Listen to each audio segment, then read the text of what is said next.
მეგობრებო, დავბრძანდით, დავიწყებთ რამდენიმე წამში ჩვენ შეხვედრას.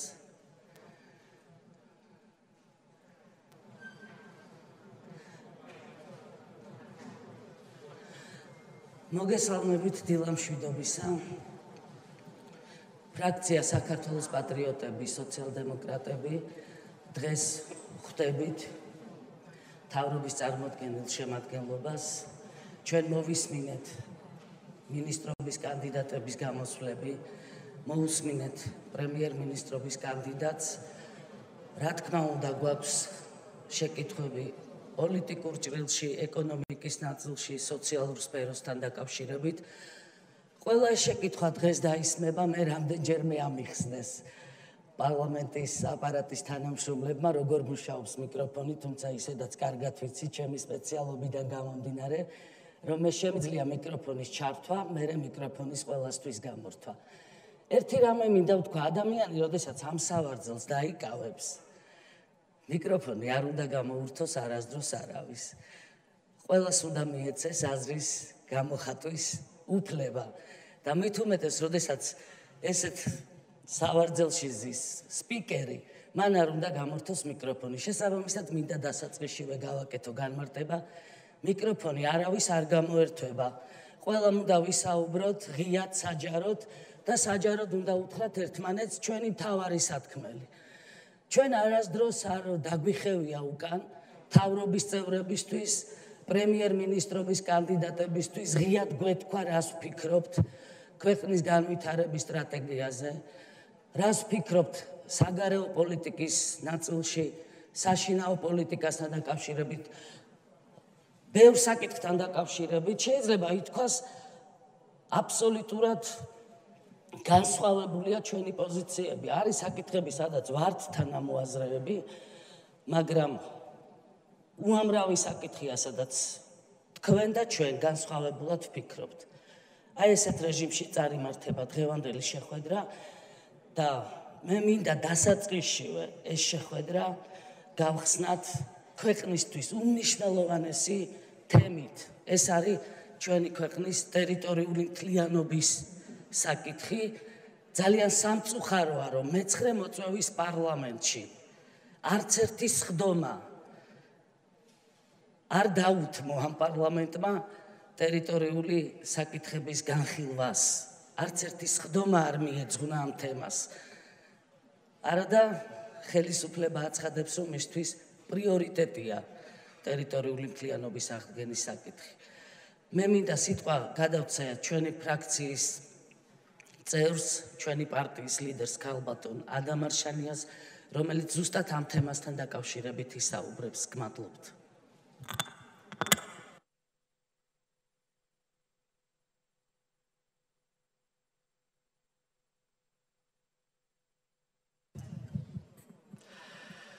მოგესალმებით მომავალო მთავრობის წევრებო, ჩვენ დარწმუნებული ვართ, რომ ხვალ ეს შემადგენლობა, თქვენი შემადგენლობა დამტკიცდება სესიაზე. რამდენად ჩვენ მივიღებთ ამაში მონაწილეობას, ეს გამოჩნდება სულ რამოდენიმე საათში. გავაგრძელებ ჩემი კოლეგის პათოსს. ნამდვილად ჩვენი პოლიტიკური ძალა აყენებს დღის წესრიგში უპირველესად და უმთავრესად ორ თემას და ორ ფუნდამენტალურ და სტრატეგიულ საკითხს. ეს არის ქვეყნის გამთლიანების საკითხი და ეს არის სიღარიბე, რომელიც გამეფებულია ჩვენს ქვეყანაში. ორივე საკითხი არის ძალიან მძიმე, მწვავე, დიდი და ბატონ პრემიერს მინდა მივმართო უმალვე. ბატონო მომავალო პრემიერო, პრაქტიკულად პრემიერო ქვეყნის. და ეს არ არის ჩემი მხრიდან რიტორიკული შეკითხვა. აპირებ თუ არა თქვენ მთავრობის ხდომები დაიწყოთ ქვეყნის გამთლიანების საკითხით. ჩვენი ოკუპირებული ტერიტორიების საკითხით. ჩვენი სამშობლოს დროებით წართმეული ნაწილების საკითხით. მნიშვნელობა არ აქვს კონკრეტულ დღის წესრიგს, იმ დღის, რა დღესაც გაიმართება მთავრობის ხდომა, ჩვენ მიგვაჩნია და კიდევ ერთხელ ვიმეორებ, ეს არ არის რიტორიკული შეკითხვა, რომ ჩვენ ბედში ვყოფ ქვეყანაში, მთავრობის ყველას ხდომა უნდა იწყებოდეს ქვეყნის გამთლიანების საკითხით, მიუხედავად დღის წესრიგიდან. ამას აქვს უდიდესი პოლიტიკური, ზნეობრივი, მორალური, ადამიანური მნიშვნელობა, ალბათ და მეთანხმებით. ამ საკითხზე ჩვენ ვესაუბრეთ თქვენს წინამორბედ ორივე პრემიერს და ვერ გეტყვით, რომ რამე შეიცვალა ამ მიმართულებით. არაფერი არ შეიცვლილა, გარდა იმისა, რომ ბატონმა ბახტაძემ შეცვალა თავისი რიტორიკა და საკმაოდ ხშირად აცხადებდა, რომ ზუსტად ეს ორი თემა, რომელიც ჩვენ აქ პირველი დღიდან ჩვენი პარლამენტში შემოსვლისა ვაჟღერებდით, არის ქვეყნის პრიორიტეტული საკითხი, მაგრამ პრაქტიკულ ნაბიჯებს ჩვენ ვერ ვხედავთ სამწუხაროდ და საუბედუროდ. ჩემმა კოლეგამ, ჩემმა თანამებრძოლმა ირმამ ბრძანა, რომ სამწუხაროდ და საუბედუროდ და ეს ტრაგედია საქართველოს პარლამენტმა არ ინება, არ ისურვა, არც ერთი თავისი ხდომა მიეძღვნა ამ საკითხს. ეს არის გაუგებარი, ენით აუწერელი ჩვენთვის ფაქტი. და თითქმის ყოველ ჩემ გამოსვლაში პარლამენტში მე ამას ვახსენებ, ამ უვარგის პარლამენტს, მაგრამ რაც არის, ეს არის. ამიტომ მე გვინდა ბატონო გიორგი, მომავალო პრემიერ-მინისტრო ქვეყნის, თქვენ მაინც ეს ტრადიცია არ გააგრძელოთ, ძალიან ცუდი ტრადიცია. ვიცი ჩვენ თუ არა, მე არაერთხელ მითქვია ამის შესახებ საპარლამენტო ტრიბუნიდან, მაგრამ გავმეორდები, იმიტომ რომ ამას უდიდესი მნიშვნელობა აქვს. ვიცი ჩვენ თუ არა, რომ აბორიგენი მოსახლეობა, რასაც ქვია აფხაზეთის, არის უკვე უმცირესობაში დარჩენილი და მე არ მოვერიდები და დავასახელებ იმ ეროვნების წარმომადგენლებს, რომ ეს ჭარბობენ. ყოველთვის ცხოვრობდნენ აფხაზეთში და ჩვენ მათთან არაჩვეულებრივი ურთიერთობები ჰქონდა, მაგრამ ეს ალბათ არ არის ნორმალური და ისინი ჩვენ უნდა გაგვიგონ, როდესაც აფხაზეთში ქართველები და აფხაზები არიან უმცირესობაში და სომეხი ეროვნების ადამიანები, კიდევ ერთხელ ვიმეორებ, ყოველთვის სახლობდნენ აფხაზეთში, ძალიან შრომელი ხალხია და ჩვენ მათთან არასოდეს კონფლიქტი არ ჰქონდა, ჭარბობენ და უკვე არიან მიღწეულები 100,000. აფხაზების 70,000, ქართველების 60,000. აი ეს კატასტროფული და ტრაგიკული დემოგრაფიული სურათი გვაქვს. და ჩვენ ამ მიმართულებით მე თამამად მინდა ვთქვა და დიდი გულის ტკივილით არაფერს არ ვაკეთებთ. მე ვწუხარ, რომ მაგრამ ამას ჩვენ ვერ სად ვერ წაუვალთ. ღია ეთერში იმართება ჩვენი ხდომა და ეს სწორია, მაგრამ მე ბევრ საკითხს ვერ ვაჟღერებ, შეგნებულად არ ვაჟღერებ. აი ბატონი კომელაური მე მიყურებს ყურადღებით, დიდი მადლობა. აი ეხება თქვენ სფეროს, ეხებოდა. ვერ ვაჟღერებ სამწუხაროდ და საუბედუროდ, მაგრამ მე იმედი მაქვს გვექნება ჩვენ ფორმატი, სადაც კონკრეტულად ვისაუბრებთ იმ პროცესებზე, რომლებიც იქ მიმდინარეობს და სამწუხაროდ მე ვერ ვხედავ, რომ ჩვენი გარკვეული უწყებები იქ რაღაცას აკონტროლებდნენ. ეს რაც შეეხება ჩვენი შიდა კატასტროფული მდგომარეობას. ეხლა რაც შეეხება ჩვენ საგარეო პოლიტიკას. ბატონი ზანკალიანი აქ არის, მაგრამ მე ვიცი, ცხადია, ჩვენ ყველამ ვიცით, რომ ბატონი ზანკალიანი მინისტრი არ წყვეტს ჩვენ სტრატეგიას ამ საკითხში, არის აღმასრულებელი ხელისუფლების ხელმძღვანელი და ასრულებს მიღებულ დადგენილ პოლიტიკას. ჩვენ რომ მოჯადოებულ წრეში დავდივართ მრავალი წელია, ბატონო მინისტრო, თქვენ ხო ეს ხედავთ. ეხლა კონკრეტულად მარტო თქვენ ეს არ გეხებათ. ბატონ პრემიერ-მინისტრს მომავალს ვეუბნები ამას უფრო.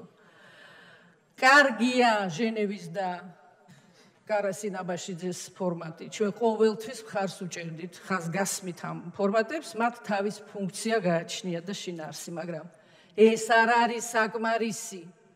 რატომ ჩავიკეტეთ ჩვენ ამ ორ ფორმატში, რომელიც მე დარწმუნებული ვარ არ მოგვიტანს ჩვენ ოდნავ მაინც პატარა მაინც პოზიტივს და წინსვლას. რატომ? იმიტომ რომ დიდი ხანია ქვეყანამ უნდა მოემზადოს უფრო სერიოზულ და ფართომასშტაბიან სამუშაოსთვის ამ საკითხში. ჩვენ გვჭირდება დიალოგი ზუსტად რომ მოსკოვთან, ზუსტად რომ კრემლთან და პირდაპირი დიალოგი აფხაზებთან და ოსებთან. პირდაპირი დიალოგი აფხაზებთან და ოსებთან კრემლის გარეშე, მოსკოვის დახმარების გარეშე არ გამოვა. არ გამოვა. ეს არის მწარე რეალობა. რომელსაც ჩვენ კიდევ ერთხელ და კიდევ ერთხელ დავწმუნდით ჩვენი ვიზიტების დროს მოსკოვში. ამიტომ მოგიწოდებთ რომ იფიქროთ ამაზე, ბატონო გიორგი, ვიზიტებზე მოსკოვში, როგორ უნდა მოხდეს ეს მომზადება და უნდა დავიწყოთ. დიდი ხანია ჩვენ უკვე ვაგვიანებთ ძალიან და ძალიან და მინდა ჩვენი საგარეო მინისტრის ყურადღება მივაქციო მიმდინარე პროცესებს სოფლიოში. რას ბრძანა მაკრონმა, რას ამბობენ სოფლიოში წამყვანი ქვეყნების, ცნობილი ქვეყნების, იმ ქვეყნების, რომელიც პოლიტიკას ფორმირებენ საერთაშორისოს, მათი ლიდერები რუსეთის მიმართ. ჩვენ ეს მოგწონს თუ არ მოგწონს, ეს არის რეალობა, რომელსაც ჩვენ ბოლოს და ბოლოს თვალი უნდა გავუსწოროთ. არანაირ პოზიტივს ჩვენ ვერ მივიღებთ. მე მივესალმები ქალბატონი ქეთევანის კორექტირებულ რიტორიკას. მან აღიარა და უკვე იმეორებს ხშირად და მე ამას მივესალმები, რომ პირდაპირი დიალოგია საჭირო აფხაზებთან და ოსებთან. ქალბატონო ქეთევან, ასეა, მადლობა ღმერთს, ჩვენ იზიარებთ ჩვენს რიტორიკას. მაგრამ ეს რიტორიკის და განცხადების დონეზე არ უნდა დარჩეს. მაგრამ მე ჩვენ ისიც გვესმის, რომ ამას მხოლოდ თქვენ არ წყვეტთ. ეს უნდა იყოს ზოგადი პოლიტიკა, გამომუშავებული მთავრობაში, დამტკიცებული პარლამენტში და ჩვენ ერთობლივად უნდა მუშაობდეთ ამ საკითხზე. თუ როგორ მოვახერხოთ ეს პირდაპირი დიალოგი და მე ცოტა ხნის წინ ვთქვი, სამწუხაროდ, საუბედუროდ, მოგწონს ჩვენ ეს თუ არა, მოსკოვის, კრემლის დახმარების, ჩარევის, როგორც გნებავთ, ისე თქვათ, ეს არ გამოვა. ეხლა სიღარიბეს, რაც ეხება დიდი თემა, მრავალწახნაგოვანი, ბევრი საკითხი გამომდინარეობს ამ თემიდან. მე ამ თემაზე არ ვისაუბრებ, ჩემი კოლეგები გააგრძელებენ.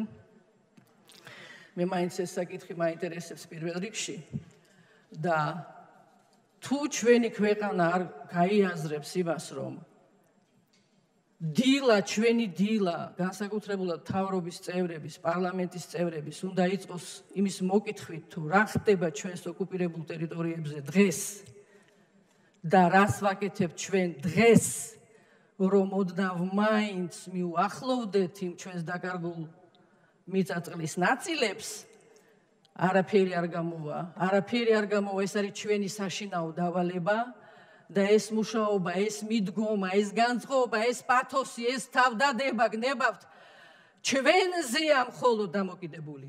აქ არ უნდა არანაირი საერთაშორისო მოლაპარაკებები,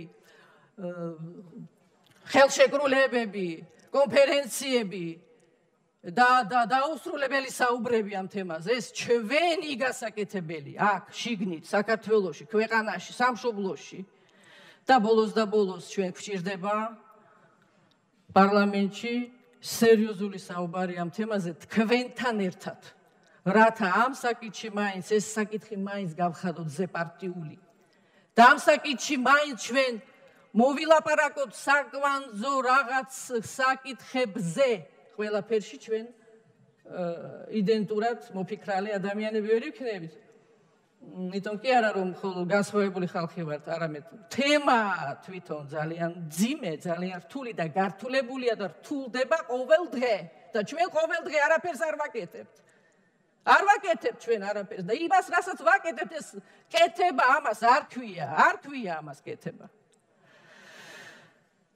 თავარი შეცდომა არა, თავარი დანაშაული ქართული ოცნების ხელისუფლების და მთავრობის არის კოჰაბიტაციის პოლიტიკის გაგრძელება. და ჩვენ მივესალმებით ბატონი გახარიას განცხადებას იმის თაობაზე, რომ უნდა დასრულდეს უნდა ეს, მაგრამ იცით რა, ძალიან გვიან გაჟღერდა ეს თქვენი განცხადებები და აქ ამ პარლამენტის ტრიბუნიდან ბატონი თავმჯდომარე ყოფილი ისეთ განცხადებებს აკეთებდა, რომ ჩვენ დარწმუნებულები ვიყავით, რომ რეზოლუციას მაინც მან დაუჭერდა მხარს ეს შემადგენლობა პარლამენტის. იტყვიან ჩემი კოლეგები და აგერ ყუთები რომ არის მოტანილი დარბაზში ხედავთ თქვენ ხო? იქ არის გოხდათ ჩალაგებული ჩვენი 9 მილიონი მოქალაქის მოთხოვნა იმის თაობაზე, რომ სააკაშვილ-ბოკერიას რეჟიმი აღიარებული იყოს რეჟიმად და დაიწყოს სამართლებრივი პროცესი და დევნა იმ ადამიანების, ვინც დანაშაული ჩაიდინა. და ბატონო გიორგი, დასრულება აი ამ უმსგავსო ეგრეთ წოდებული პოლიტიკური ძალის თუნდაც და პირველ რიგში არ იწყება რეზოლუციის მიღებით პარლამენტში? ისაუბრეთ ამაზე მთავრობის სხდომებზე. მე რა რო თქვენ არა ხართ პარლამენტის წევრები, თქვენ ერთი გუნდი არა ხართ? მიმართეთ თქვენ კოლეგებს, ჩვენ ვერ გამაგებინეთ მათ ეს, რომ პირველ რიგში პარლამენტმა ეს უნდა გააკეთოს. მორალურად ვალდებულია. ყველაფერს თავი რო დავანებოთ, პატივს არ სცემთ კოლეგებო, დეპუტატებო, აი ამ 500-1000 ხელმოწერას, რომელიც ნებისმიერი შეგიძლიათ ახლა გახსნათ. შეამოწმოთ სინამდვილე, იმიტომ რომ ხალხი დაუფარავად აძლევდა ამას ხმას და ხელს აწერდა ტელეფონია მან, მისამართია მათი სახლის და საიდენტიფიკაციო მათი ნომერიც არის იქ და ხელმოწერა, ეს არის უშიშარი ხალხი, რომელიც ღია თავის პოზიციას აფიქსირებს და დაანგრია ამან ჩვენი ქვეყანა ბოლო 7 წელია. დაანგრია ამ დანაშაულებრივ პოლიტიკამ, ამ კოჰაბიტაციამ ჩვენი ქვეყანა დაანგრია. რითი ვართ ჩვენ დაკავებული ხალხნო? ამათ ცირკის მოგერიებით? ამაზე მიდის ჩვენი დრო, ჩვენი ვეთანხმები ბატონ ღარიბაშვილს მისი განცხადების თაობაზე, ამ გირჩის ირგვლივ და გირჩის თაობაზე. და ბატონო ირაკლი, მიმართეთ თქვენ კოლეგებს. რატო არსებობს ეს უმსგავსო და გაუგებარი ორგანიზაცია? ზედმეტ რეკლამას უკეთებს, მაგრამ მართლაც რომ დამანგრეველ საქმიანობას რომ ეწევიან. თუ არის ხარვეზი კანონში, როგორც ჩემო კოლეგამ ბძანა, შეასწორეთ თქვენ ხელშია უმრავლესობა და არა ჩვენ ხელში, სამწუხაროდ და საუბედროდ ჩვენ დარწმუნებული ვართ, რომ ეს სიტუაცია და ეს სურათი მალე შეიცვლება. და აი ამათ შევცვლით ჩვენ ახლო მომავალში. თქვენ ხო ეს გაგეხარდებათ, ერთმანეთს დავეხმაროთ ამ პროცესში. ეს უმსგავსო ყოვლად ხალხი. ეს რაც შეეხება ახლა გავრილოვის ღამეს. პირველ რიგში ეს პარლამენტის გასაკეთებელია. მე ვგულისხმობ გარკვევა თუ მოხდა, რა მოხდა იქ. ქალბატონი ჩვენი კოლეგა ჩუგოშვილი რომ რიხიან განცხადებებს რო აკეთებს ქალბატონი მისთვის რომ იყო აღმაშფოთებელი რომ ბატონი გავრილოვი არ იცოდა რომ აქ ჩატარდებოდა ეს სხდომა ქალბატონი ხაზინადართა საბჭოს წევრია და იქ იხილებოდა ეს საკითხი. ეხლა უშუალოდ ბატონი გავრილოვის აქ ხელმძღვანელობა არ იგეგმებოდა, ეს მეც ვიცი და ბატონ მიხაილიძის უნდა წაეყვანა ეს სხდომა, ეს საკითხია და მივმართე ახალ თავმჯდომარეს პარლამენტისა. აქ შიგნით პარლამენტში ჩვენ უნდა გავაკეთოთ მოკვლევა. პროკურატურა ამას ვერ გააკეთებს, ეს მისი ფუნქცია არ არის.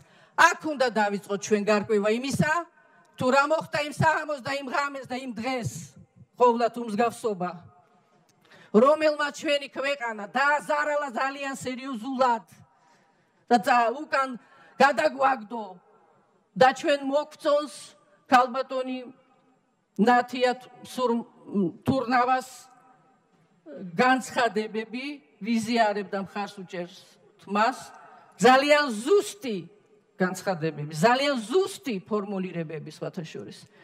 და მე ზოგჯერ მგონია ჩვენი პარტიის წევრი ხომ არ არის ქალბატონი თურნავა თქო. იცით რა, აი ეს ჩვენ ეს გვიხარია მორალურად, იმიტომ რომ დავიღალეთ. დავიღალეთ ძვირფასო მომავალო მთავრობის წევრებო, ესე იგი შავზე თეთრი, თეთრზე შავი. შავზე თეთრი, თეთრზე შავი. როდემდე ამ რეჟიმში ვიცხოვრობთ, კიდევ წლები და წლები, ამდენი გამოწვევა და ამდენი პრობლემა დახუნძლული ქვეყანა, გირჩებით ვიცხოვროთ და მათი რაღაცა სირბილები და ამ ცირკებით აქ რომ იმართება. ბატონ მომავალ პრემიერ-მინისტრს ძალიან ახლა მწვავე და უხერხული, მაგრამ აუცილებელი შეკითხვა უნდა დაუსვა. ბატონო გიორგი, თქვენ ძალიან ჩვენი თვალსაზრისით და შეფასებით ძალიან საინტერესო, საკმაოდ ხარიზმატული პიროვნება ბრძანდებით. მაგრამ ერთი რამ ჩვენ ძალიან გვაწუხებს და აუცილებლად უნდა გითხრათ. ჩვენ, ეხლა ვთქვა ჩვენი სახელით ქალბატონო ირმა, მე პირადად წამს და მჯერა, რომ იმ ღამეს ბატონ გახარიას ბრძანება არ გაუწია. მაინც და მაინც ტყვიები რეზინის ესროლეთ ხალხს, თავში მით უმეტეს თვალი ამოთხარეთქო. ჩვენ ეს გვწამს, რომ თქვენ ესეთი უგუნურ ბრძანებას არ გასცემდით. ამასობაში მიმდინარეობს გამოძიება. და გამოძიება არ არის ჯერ დამთავრებული. ძალიან რთულ დღეში ჩაგაგდეს თქვენ. იმიტომ რომ ამ ფონზე თქვენი წარდგენა ამ მაღალ პოსტზე აი რაღაცნაირად ჩვენ ეს არ გვესმის და უნდა გავარკვიოთ ეს საკითხი აუცილებლად. ქალბატონო ირმა, მე მერიდება გავაგრძელო, ბევრი საკითხია განათლებაზე ოდნავ შევჩერდები, ვიცი რომ მოგვიანებით, იმიტომ რომ მოგვიანებით თუ იქნება შესაძლებელი, მე ჩემ კოლეგებს არ მინდა გავართვა. მოდით შესაძლებლობა უკაცრავად. დიდი მადლობა ყურადღებისთვის. მადლობთ. რო არ გამოგვივიდეს მონოლოგის რეჟიმში საუბარი, შემოგთავაზებდით ესეთ ვარიანტს, კონკრეტული გამომსვლელის შემდეგ თუ გექნებათ სურვილი, ისაუბროთ იგივე თემაზე, რაც ქალბატონმა ადამ დააყენა, იგივე საკითხებზე და მერე განვაგრძოთ შეხვედრა. კეთილი კი ბატონო, არ არის პრობლემა. ყველაზე მნიშვნელოვანი, რაზეც ქალბატონმა ადამ ისაუბრა, ბევრი მნიშვნელოვანი თემა იყო, ცხადია, პირველ რიგში ჩვენი ქვეყნის ტერიტორიული მთლიანობა, მაგრამ ასევე არანაკლებ მნიშვნელოვანი სამართლიანობის აღდგენის საკითხი. და ეს ეგრეთ წოდებული კოჰაბიტაცია, რომელიც თქვენმა ხელისუფლებამ ქართველი ხალხის ნების საწინააღმდეგოდ გამოაცხადა, რამაც უკან დახია ჩვენი ქვეყანა, სერიოზულად დახია უკან და რამაც ძალიან გააბრაზა ქართველი ხალხი. დღეს ქართველი ხალხი თქვენზე არის ძალიან გაბრაზებული. მაგრამ მე ვისაუბრებ ამ თემებზე მოგვიანებით ჩემი კოლეგების გამოსვლების შემდეგ. ყველაზე მთავარი არის ის, რომ სიტყვების ფორმატში არ უნდა დარჩეს, მე თქვენ დაგასრულებთ, მე თქვენ დაგამთავრებთ და ასე შემდეგ. ბატონ გიორგი, თუ ამთავრებთ, დაამთავრეთ. და დამთავრებას ბევრი ლაპარაკი არ ჭირდება. ან მე გთავაზობთ ერთი კვირით დამნიშნეთ მთავარ პროკურორად. და როგორ დავამთავრებთ და მტკიცებულებებს როგორ ამოვიღებ, დამალულ მტკიცებულებებს. და 56,000 მოწმეს როგორ დავაბრუნებ პროკურატურაში, ჩვენებები რო აქვთ მიცემული, ამას ყველა ერთად ნახავს.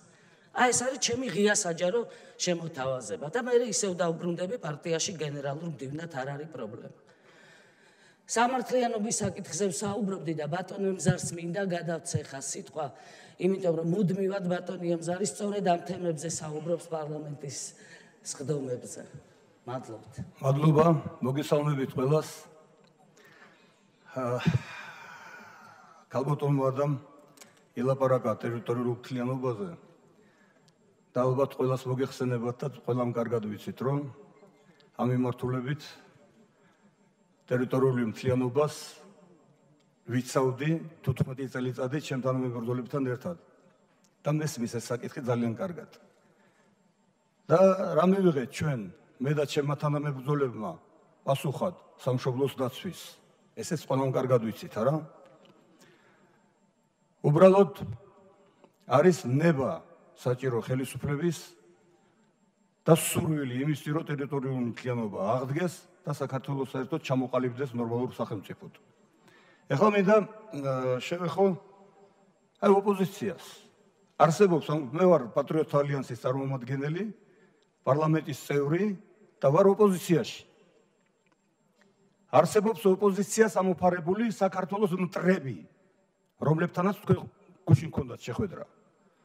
ეს ვიცით სულ ყველამ და თანხმდებით, რომ ესენი არიან მტრები, მეხუთე კოლონა, რომლებიც ასრულებს აბსოლუტურად უსხო ქვეყნის სპეცსამსახურების დავალებას ჩვენს ქვეყანაში და აქცევს ამ ქვეყანას უკვე რამდენი წელიწადია.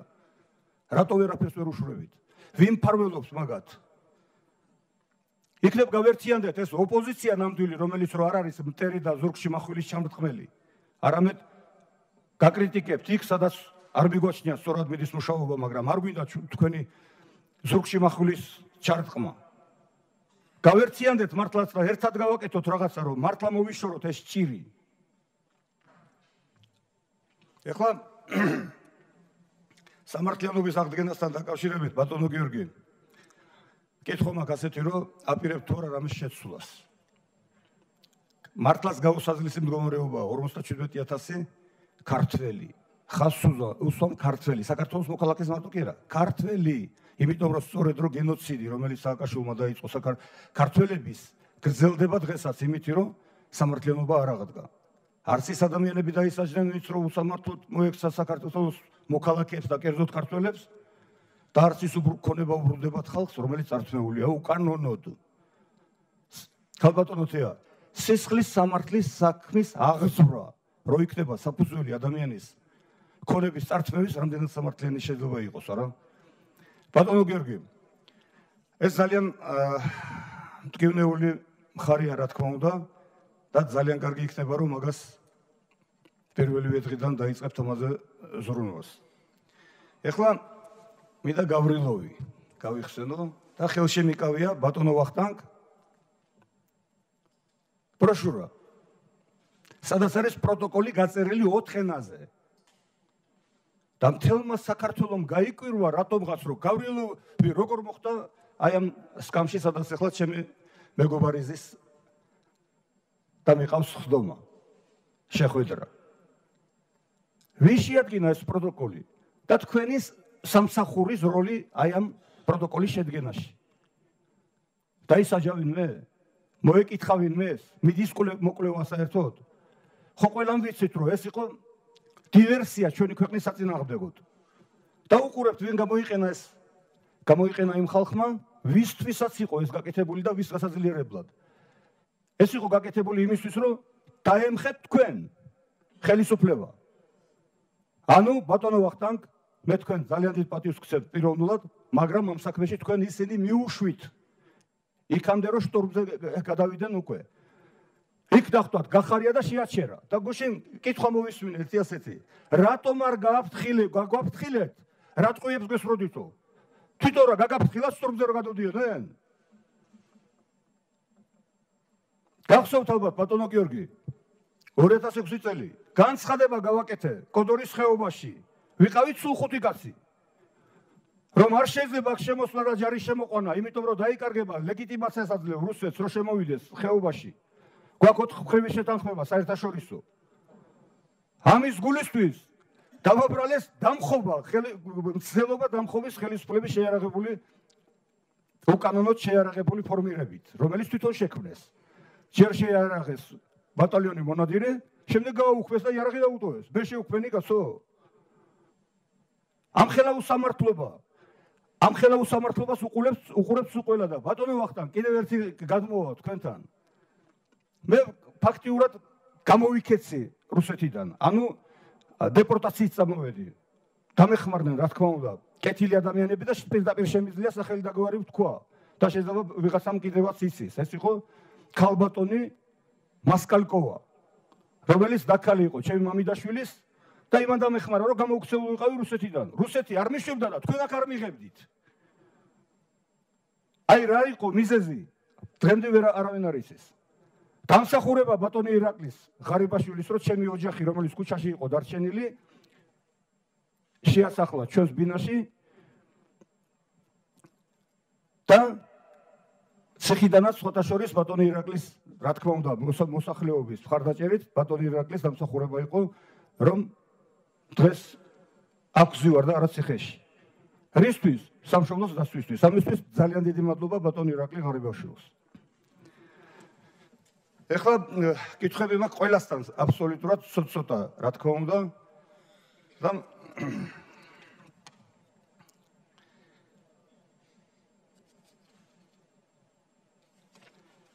დავიწყებ ქალბატონ მაიასგან ალბათ მაშინ მივყვები ასე რომ არ გამებრდეს კითხვები. ქალბატონო მაია, ისევ და ისევ გვირაბთან დაკავშირებით. ლენტეხი მესიის დამაკავშირებელი, რომელიც ძალიან დიდი საქმეს გააკეთებს. არა მარტო სვანეთისთვის, არამედ ლეჩხუმისთვისაც, ქუთაისისთვისაც და რაჭისთვისაც. არა ძალიან გაჯანჯალდა, ძალიან და უკვე შემოსულია ვიცი რომ და დამტკიცებულია ფაქტიურად ხო პროექტი. და აი როდის იქნება ბოლოს და ბოლოს გამოცხადებული ტენდერი მაგ გვირაბთან დაკავშირებით და მაგზასთან დაკავშირებით. ქალბატონო თეა,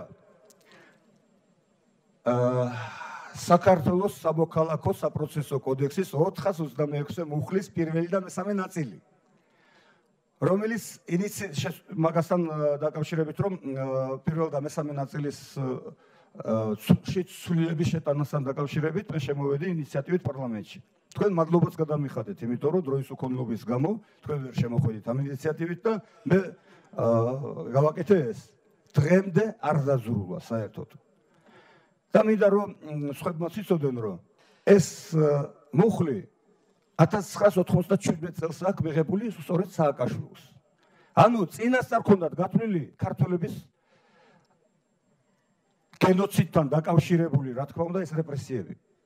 და სწორედ ეს უშლის ხელს აი იმ სამართლიანობის აღდგენას და ეს არის ბარიერი, რომელიც აჩერებს სამართლიანობის აღდგენას და ქონების დაბრუნებას, ჩამორთვეულ ქონებების დაბრუნებას. უკანონოდ ჩამორთვეულ ქონებებზეა საუბარი.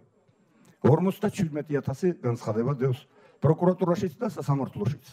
ამასთან დაკავშირებით იქნებ რაღაცა თქვენ გააკეთოთ, თქვენ დაგვეხმაროთ, ან გამოვიტან მე ისე უკან და თქვენ შემოხვიდეთ ინიციატივით, თუ ეს არ აწყობს უმრავლესობას, რომ მაინდამაინც ოპოზიციური მხრიდან არის წარმოდგენილი. არა ვარ წინააღმდეგი.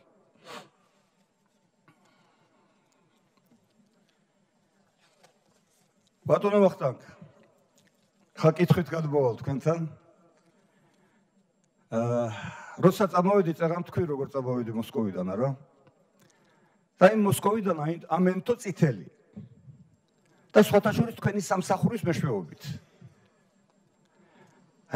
რაოდენ გასაკვირიც არ უნდა იყოს, ხო? უკაცრავთ ეს თქვენ რომელი მაშინ იქ არ წელი იყო? მუშაობდით, გასაგებია, ვიცი რომ არ მუშაობდით თქვენ მაშინ. კი ბატონო, მაგრამ თქვენ იქ მუშაობის დროს არ ჩაქრა ეს წითელი. რატომღაც? იქნება გამოსვლისას ახლა ჩამოკრათ იმ ეგრეთ წოდებულ შტეფცელს და გამორთოთ ეს წითელი ყველა მიმართულებით რო წითელია ანთებული და მათ შორის სასამართლოშიც. სასამართლო გაშეშებულია, ვერაფერს ვერ აკეთებს. ბატონო ირაკლი, კიდევ ერთხელ მადლობა დიდი, კითხვებზე პასუხები მე მოვისმინე თქვენი. აბსოლუტურად მაკმაყოფილებს, რა თქმა უნდა, ეს პასუხები, რაც თქვენ გაიცით. და რა ვიცი, თუ ჩვენი გამოცდილება რამეში გამოგადგებათ, მზად ვარ გემსახუროთ ნებისმიერ დროს. დღე იქნება თუ ღამე. ბატონ ზაკალიანთან მაქვს ასეთი კითხვა. ესე იგი, ლიბიაში არიან ჩვენი მოქალაქეები, ორი მოქალაქე, უკვე 2 წელიწადია დატყვევებული. ესეთი არიან კაკალაძე და ყომახიძე. მათ პატრონობდნენ თურქები. მაგრამ ის გემიც წავიდა თავის ადგილას უკვე. გემის კაპიტანიც და ქართველი ვერ რჩებიან ტყვეობაში და თუ აკეთებთ რამეს მაგათ განთავისუფლებლისთვის. ჯერჯერობით ეს კითხვებია. ქალბატონო ეკონომიკის მინისტრო, მაგ ასეთი კითხვა. აი ამ ჩამორთმეულ ქონებებთან დაკავშირებით, რომელიც რომ თქვენს ბალანსია, ეკონომიკის სამინისტროს ბალანსია. რატომ არ შეიძლება რომ სადამსახმარებლოები მიდის იმ მეპატრონეს, რომელსაც უკან უნდა ჩამოერთვა ეს ქონება და თქვენს ბალანსია, არენდით მაინც გადაეცეს მანამდე სანამ დამთავრდება სასამართლოები. მადლობა დიდი.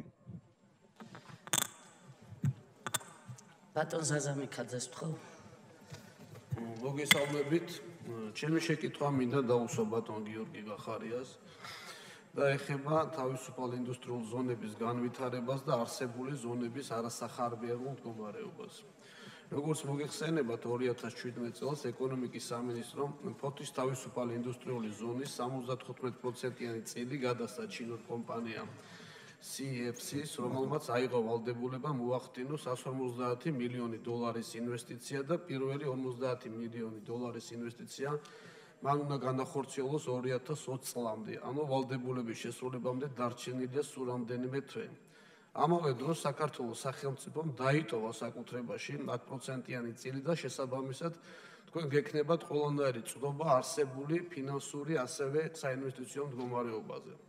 სანამ მე გადავიდოდი კითხვებზე, მინდა როგორც ჩემ კოლეგებს, ასევე საზოგადოებას მივაწოდო უფრო მეტი ინფორმაცია თუ რას წარმოადგენს ეს ზონა და რა მნიშვნელოვანი აქტივი აქვს სახელმწიფოს მისი სახით. ფოთის თიზი წარმოადგენს ფოთის სპორტის მიმდებარე 300 ჰექტარ მიწის ნაკვეთს, რომელიც აღჭურვილი იყო ჩინურ კომპანიაზე გადაცემამდე ყველა იმ საერთაშორისო სტანდარტებით გათვალისწინებული ინფრასტრუქტურით, რაც საკმარისი იყო თიზის მართვისთვის. ელემენტარული შეფასებით რო ავიღოთ 1 კვადრატული მიწის ნაკვეთის საბაზრო ფასი ფოთის სპორტის მიმდებარედ შეადგენს არანაკლებ $100. აქედან გამომდინარე, შეგვიძლია დავასკვნათ, რომ მისი საბაზრო ფასი შეადგენს 300 მილიონ ამერიკულ დოლარს, რაც დღევანდელი კურსით დაახლოებით 900 მილიონი ლარის ექვივალენტია. ამას დავუმატოთ დაახლოებით 100 მილიონი ლარის ინვესტიცია განხორციელებული 2013 წლამდე თიში და მივიღებთ, რომ მისი საბაზრო ღირებულება შეადგენს 1 მილიარდ ლარს, რაც დამერწმუნეთ არის ერთ-ერთი ყველაზე უფრო ღირებული აქტივი ჩვენს ქვეყანაში. სამწუხაროდ ჩინურ კომპანიაზე გადაცემის შემდეგ მისი მფლობელი სულ რაღაც 2 თვეში დაკავებული იყო ჩინეთში და დღესაც იმყოფება საპატიმროში. პრესაში გავრცელებული ინფორმაციით კომპანია იმყოფება ფაქტიურად ბანკროტის რეჟიმში და არ უნდა ჰქონდეს ილუზია, რომ ის შეძლებს ამ ვალდებულებების შესრულებას. ჩემი შეკითხვები მდგომარეობს შემდეგში. პირველი, რა მოცულობის ინვესტიცია განხორციელდა ფოთის თიში და რა საწარმოები და რამდენი ახალი სამუშაო ადგილი შეიქმნა? მეორე შეკითხვა იქნება, ამერიკის შეერთებული შტატების იუსტიციის სამინისტროს ვებგვერდზე გამოქვეყნებული ინფორმაციით, კერძოდ 2017 წლის 20 ნოემბრით ჩინურ კომპანიაზე ფოთის გადაცემამდე ერთ თვით ადრე მისი მმართველი უკვე იყო ბრალდებული ჩადის პრეზიდენტის და უგანდის საგარეო საქმეთა მინისტრის მოქმედის საქმეზე და როგორ მოხდა ესე, რომ ამ ფაქტის მერე მოხდა ფოთის თიზის პრივატიზირება. ანუ გქონდა თუ არა თქვენ ამის შესახებ ინფორმაცია? კითხვა მესამე ჩემი ასევე ფოთის თის ეკუთვნის, ხარ თუ არა კმაყოფილი ინვესტორის დღევანდელი საქმიანობით, მაშინ, როდესაც რაღაც 2 წლის წინ ყოფილმა ვიცე-პრემიერმა დაპირება მოგცა აქაც, რომ ფოთში 600 მილიონი დოლარიანი ინვესტიცია განხორციელდება და აპირებ თუ არა იმ შემთხვევაში, თუ ჩინურმა კომპანიამ ვერ შეასრულა თავისი ვალდებულება, გადაუვადოთ ვადა და ბოლოს დღემდე ვერც ერთმა ინვესტორმა ვერ შეასრულა თავისი დანაპირები ფოთის თიში და ხომ არ აჯობებს ბოლოს და ბოლოს თვითონ სახელმწიფომ აიღოს მმართველობაში ეს ზონა ან მოხდეს მისი პრივატიზირება საერთაშორისო ტენდერის გზით და არა პირდაპირი მიყიდვით. დიდი მადლობა. ბატონ გიორგი, 3 გამოსვლელი უკვე გამოვიდა. თქვენ გაქვთ საშუალება გააკეთოთ კომენტარი დასმულ საკითხებთან დაკავშირებით.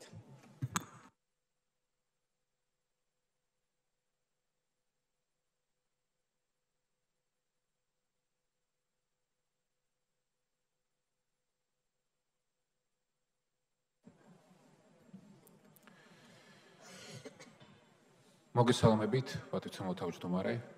მოგესალმებით, პატრიოტთა დეპუტატებო. პირველ რიგში მინდა მადლობა გადაგიხადოთ დასმული შეკითხვებისთვის და შევეცდები მაქსიმალურად ამომწურავად თითოეულ კითხვას უპასუხოთ. დავიწყებ იმით, რაზეც ქალბატონმა ადამ ისაუბრა ტერიტორიული მთლიანობა და იყო გარკვეული აქცენტები გაკეთებული სიღარიბეზე, თუმცა, რა თქმა უნდა, ტერიტორიული მთლიანობა იყო ძირითადი ნაწილი. რა თქმა უნდა, ეს არის დღეს ქვეყნის ყველაზე ძირითადი პრობლემა. მე ვფიქრობ, რომ ერთნიშნულოვანად ეს არის საკითხი, რომელზეც არა მხოლოდ ხელისუფლება, არამედ საზოგადოებაც შეთანხმებულია და რა თქმა უნდა, როდესაც საუბრობთ ჩვენს ყოველდღიურ ცხოვრებაზე, ყველა მიმართულებით, საზოგადოებრივი ცხოვრების, მთავრობის თუ პოლიტიკური პროცესების, ეს ყველაფერი უნდა იყოს გამსჭვალული ამ მიზნის მისაღწევად. ეს არის ერთმნიშვნელოვნად ფაქტი და თუ რჩება აქ მან შეგრძნება, რომ ჩვენ ვმოქმედებთ ან ვმუშაობთ ყოველდღიურად ისე, რომ როდესღაც გვავიწყდება ან სადმე გვავიწყდება ეს პრობლემა, რა თქმა უნდა, ამას სჭირდება გამოსწორება. ყველაფერთან ერთად მინდა ხაზგასმით აღვნიშნო, რომ ოკუპირებული ტერიტორიები ეს არის ჩვენი შიდა და გარე უსაფრთხოების კრიტიკულად მნიშვნელოვანი საკითხი. ამიტომ შესაბამისი უწყებებიც გარდა მთავრობისა ძალზედ აქტიურად მუშაობენ ამ მიმართულებით და რა თქმა უნდა ჩვენ ყველას კარგად უნდა გვესმოდეს, რომ შეუძლებელია ჩვენ ვისაუბროთ ქვეყნის სრულფასოვან განვითარებაზე, როგორც სამოქალაქო, პოლიტიკური თუნდაც ეკონომიკური მიმართულებით, მანამ სანამ ტერიტორიული მთლიანობა ამ ჩვენი ქვეყნის არ იქნება აღდგენილი. უნდა შევთანხმდეთ ერთ რამეზე, რომ ჩვენი მიზანი არის, რა თქმა უნდა, პირველ რიგში ქვეყნის ტერიტორიული მთლიანობის აღდგენა ომის გარეშე. ეს არის კრიტიკულად მნიშვნელოვანი წინაპირობა, სხვა ყველა რესურსი, რა თქმა უნდა, ჩვენ უნდა გამოვიყენოთ. გარდა ამისა, ქალბატონ ადას გამოსვლაში იყო რამოდენიმე ესეთი აქცენტი გაკეთებული პირდაპირ კომუნიკაციებზე. ჩვენ და აქ რა თქმა უნდა იყო ხაზგასმით კიდე ჩვენს ჩრდილოელ მეზობელზე საუბარი.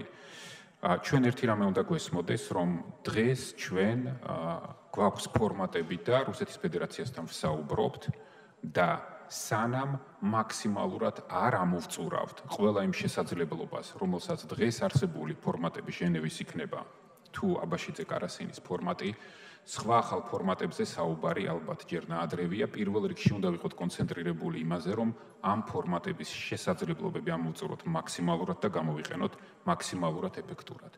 რაც შეეხება პირდაპირ კავშირებს ჩვენს ოს და აფხაზ თანამოქალაქეებთან, რა თქმა უნდა, აქ მაქსიმალურად უნდა გავააქტიუროთ ყველაფერი, რაც სახალხო დიპლომატიასთან არის დაკავშირებული და აქ შესაბამისი უწყებები ეფექტურად მუშაობენ, მათი შედეგები კიდევ უფრო ხელმოსჩასაჭირი და ეფექტური უნდა იყოს. არ უნდა დაგვავიწყდეს, რომ დღეს ამ ოკუპირებულ ტერიტორიებზე ეფექტურ კონტროლს ჩვენ ვერ ვახორციელებთ და უსაფრთხოების კონტექსტში, როდესაც საუბრობთ ორმხრივ ურთიერთობებზე, ჭიდრო კავშირებზე სხვადასხვა მიმართულებით, ესეც უნდა გავითვალისწინოთ. რაც შეეხება ქალბატონმა ადამ ასევე ბრძანა სიღარიბეზე, იმედია რომ ამ თემაზე მექნება კიდე საშუალება ცალკე სხვა კითხვების რეჟიმშიც კი პასუხოთ, თუმცა აქვე შევეცდები გარკვეული საბაზისო მონახაზი გავაკეთო. სიღარიბე არის ყველაზე დიდი გამოწვევა დღეს ჩვენი ქვეყნისთვის. მისი შემცირების გარკვეული დინამიკა დღეს ფიქსირდება, თუმცა ეს არ არის საკმარისი, ეს ჩვენ ყველას ძალიან კარგად გვესმის. სიღარიბის დაძლევის ერთადერთი საშუალება გახლავთ დამატებითი სამუშაო ადგილების შექმნა. როდესაც ჩვენ საუბრობთ სიღარიბეზე, საბოლოო ჯამში ვსაუბრობთ სამუშაო ადგილებზე.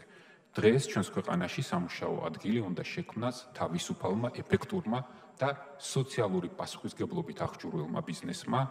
ამისთვის ჩვენი მთავრობის ძირითადი პრინციპები იქნება მაკროეკონომიკური სტაბილურობის შენარჩუნება, რა თქმა უნდა, ჩვენ უნდა ვიყოთ კონცენტრირებული საწარმოო სიმძლავრეების განვითარებაზე, რა თქმა უნდა, ცალკე უნდა გამოვყოთ ადამიანური კაპიტალის განვითარება და სანამ ამას ყველაფერს ხელი უნდა შეუწყოს ეფექტურმა და ეფექტიანმა ბიუროკრატიამ, რომის ეფექტური მუშაობაც იქნება ახალი მთავრობის ძირითადი პრინციპი და ძირითადი ამოცანა. სანამ ჩვენ მივახცევთ სიღარიბის საბოლოო დაძლევას, რა თქმა უნდა, ჩვენმა სოციალურმა სამსახურებმა და სახელმწიფო სოციალურმა პასუხისმგებლობა უნდა იყოს მაქსიმალურად ფოკუსირებული და მაქსიმალურად ეფექტიანად ახორციელებდეს თავიანთი სოციალური დაცვის ფუნქციებს.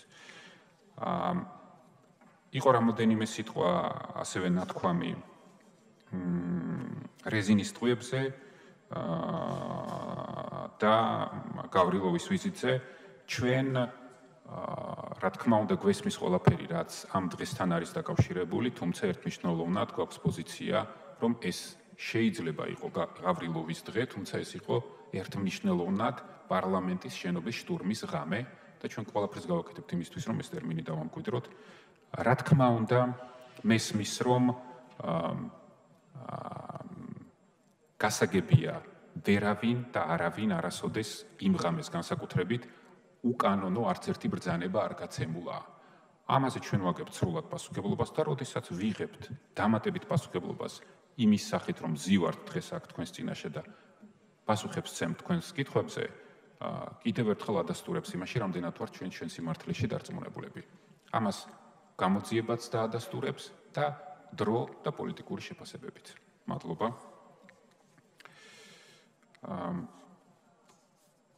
შემდეგი შეკითხვა იყო ბატონი ემზარკვიციანის სამართლიანობის აღდგენასთან დაკავშირებით. ბატონ ემზარ, თქვენ თვითონ დაასახელეთ 50,000 საქმეზე მეტი. თქვენ იცით, რომ გენერალურ პროკურატურაში შექმნილია შესაბამისი დეპარტამენტი, რომელიც გეთანხმებით შეიძლება მუშაობს არც ისე სწრაფად, როგორც ჩვენი სურვილია, ისევე როგორც ქონების დაბრუნებები არის ურთულესი პრობლემა. ჩვენი ძირითადი პრინციპი უნდა იყოს, რომ ყველა ეს პროცედურა ჩავატაროთ მაქსიმალური სამართლებრივი სწორი გათვლით და სამართლებრივი პროცედურების სრული დაცვით, რათა კიდევ ერთხელ არ შევქმნათ, არ გავაჩინოთ რისკი, არ დავტოვოთ არც ერთი საშუალება სამართლიანობის აღდგენის პროცესში მიღებული გადაწყვეტილებების შემდგომ კითხვის ნიშნის ქვეშ დაყენების ან მათი გასაჩივრების შესაძლებლობით, რომ არ შევიდეთ ამ ჩაკეტილ წრეში, რაც ეკონომიკისთვის იქნება დიდი პრობლემა და საერთოდ განვითარებისთვის ქვეყნისთვის იქნება დიდი პრობლემა. გეთანხმებით, რომ ტემპი არ არის სასურველი და ყველამ ერთად უნდა ვიმუშაოთ იმაზე, რომ მაქსიმალურად კონცენტრირებულად შევძლოთ შესაძლო გონივრულ სწრაფ ვადებში ეს შედეგი დავაყენოთ, თუმცა ასევე გულწრფელად უნდა ვთქვათ, რომ ეს არ იქნება მარტივი. თუმცა ამ ნაწილში აბსოლუტურად გეთანხმებით იმაში, რომ ამაზე უნდა ვიმუშაოთ ყველამ კონცენტრირებულად ერთად. დიახ. ხტები დაუმატეთ ბატონ ნადერეიშვილს. 8 პროკურორი ყავს და 56,000 განცხადება ბატონო გიორგი. და ბატონი ნადერეიშვილი მე მგონი უარს არ იტყვის. შტატები დაუმატეთ დროებით მაინც. ეს გაყოფილება შეიქმნა ჩვენი არაერთი განცხადების და ყვირილის მერე სამწუხაროდ და საუბედუროდ. გპირდებით, რომ ბატონ ნადერეიშვილთან შტატების დამატებასთან დაკავშირებით შემდეგ კვირაში გვექნება საუბარი და იმ შემთხვევაში თუ ამის შესაძლებლობა იქნება ბიუჯეტში, ამას გავაკეთებთ. შემდეგ შეკითხვა იყო უკვე ქალბატონ მაიკოსთან, თუ შეიძლება ქალბატონ. ბატონ ემზარ, მოგესალმებით. ჩვენ გვქონდა არაერთხელ საუბარი ამ თემასთან დაკავშირებით, ნამდვილად მათ შორის თქვენი ჩართულობითაც და ქართველი სპეციალისტების ჩართულობით კომპანიამ მოახერხა საპროექტო გადაწყვეტილების მოტანა, პროექტის წარმოდგენა და ეხლა მიმდინარეობს ამ საპროექტო დოკუმენტაციის ექსპერტიზა, ისე როგორც იმ სახარშთაღრიცხვა ღირებულების ექსპერტიზა, რომელიც არის დასახელებული. ეს არის დაახლოებით 800 მილიონი ლარი. შესაბამისად, ჩვენ უკვე საერთაშორისო საფინანსო ორგანიზაციებთან დავიწყებთ, განვაახლებთ მუშაობას ამ თემასთან დაკავშირებით. მოგეხსენებათ, რომ ამხელა თანხის დაფინანსება ბიუჯეტიდან ვერ მოხერხდება და შესაბამისად დაწყების ვადაც დამოკიდებული იქნება იმაზე, თუ რამდენად მოხერხდება, მოიძებნება ამ გზის მშენებლობის დაფინანსების მსურველი. რაც შეეხება ზოგადად ამ მიმართულებას, თქვენ ასევე იცით, რომ ჩვენ ვაწარმოებთ უკვე არსებული გზის რეაბილიტაციასაც, რაც ასევე პრაქტიკულად იმ კავშირების აღდგენას გულისხმობს, რომელიც ამ ძალიან მნიშვნელოვან მონაკვეთზე არსებობს. არის რამდენიმე მონაკვეთი, ყველა მონაკვეთზე მიმდინარეობს სამუშაოები და მათი ეტაპობრივი დასრულება არის დაგეგმილი როგორც 20-ში, 21-ში და 22 წლებში. რაც შეეხება იმ დიდ გზას, სადაც 57 კილომეტრია და 9 კილომეტრიანი გვირაბია და რომელიც როგორც ვახსენე უკვე საკმაოდ დიდი მონაკვეთია, ძვირადღირებულია, ამ მონაკვეთზე ჩვენ გავაგრძელებთ მუშაობას. პარალელურად საპროექტო ორგანიზაციამ უნდა წარმოადგინოს კიდევ გარემოზე ზემოქმედების კვლევა, რომელსაც ასევე საკმაოდ მნიშვნელოვანია. შემდეგი შეკითხვა როგორც მახსოვს ხალბატონ თეატრულოკიანთან. მადლობა, მოგესალმებით. საკითხი ეხება იმას და ჩვენ ამაზე ბატონო ბევრჯერ გვისაუბრია, რომ შესაძლებელი იყოს დღეს გადაისინჯოს ის კანონიერ ძალაში შესული გადაწყვეტილებები, რომელთა გადასინჯვის საკითხი არის თხანდაზმული. თქვენ მართლაც შეიტანეთ ეს ინიციატივა, მთავრობაშიც იყო ეს ინიციატივა შემოსული და ჩვენ ვართ საქმის კურსში, რომ ამის ინიციირება მოხდა.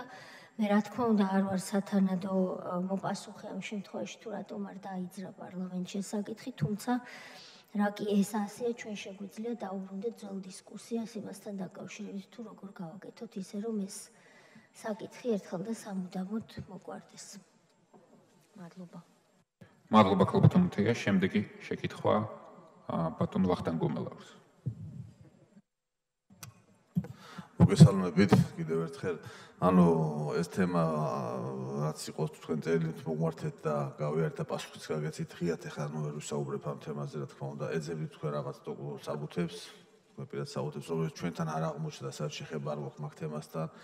ის თემა თუ მწვანე სად არის დასანთები და წითელი სად არის დასანთები, ამას მოვიკითხა აუცილებლად და ჩემი შეძლების და ჩემი უფლებები მოსილებიდან გამომდინარე, თუ შემიძლია, რა თქმა უნდა, დაგეხმარებით. ის თემა რომ თქვათ მე ვიღაცას არ უშვებდი ან მე უკეტავდი თქვენ თვითონ აღნიშნეთ რომ ეს შეხება არ მქონდა მაშინ თქვათ ამ მიმართულებით და მე ვერც აღიგზალავდი და ვერც შემოგიშვებდი თქვათ საქართველოში თუ დაკეტილი იყო საზღვარი თქვენთვის და რაც მითხარით იმას მოვიკითხავ აუცილებლად და გავარკვევ. მადლობთ. შეიძლება ერთი წუთით დაზუსტებისთვის რაც ახლა ბატონმა ვახტანგმა ბრძანა ეს ეხება ჩემი დოკუმენტები, ანუ ნამსახურეობა ჩემი 93 წლიდან 97 წლამდე არის გამქრალი.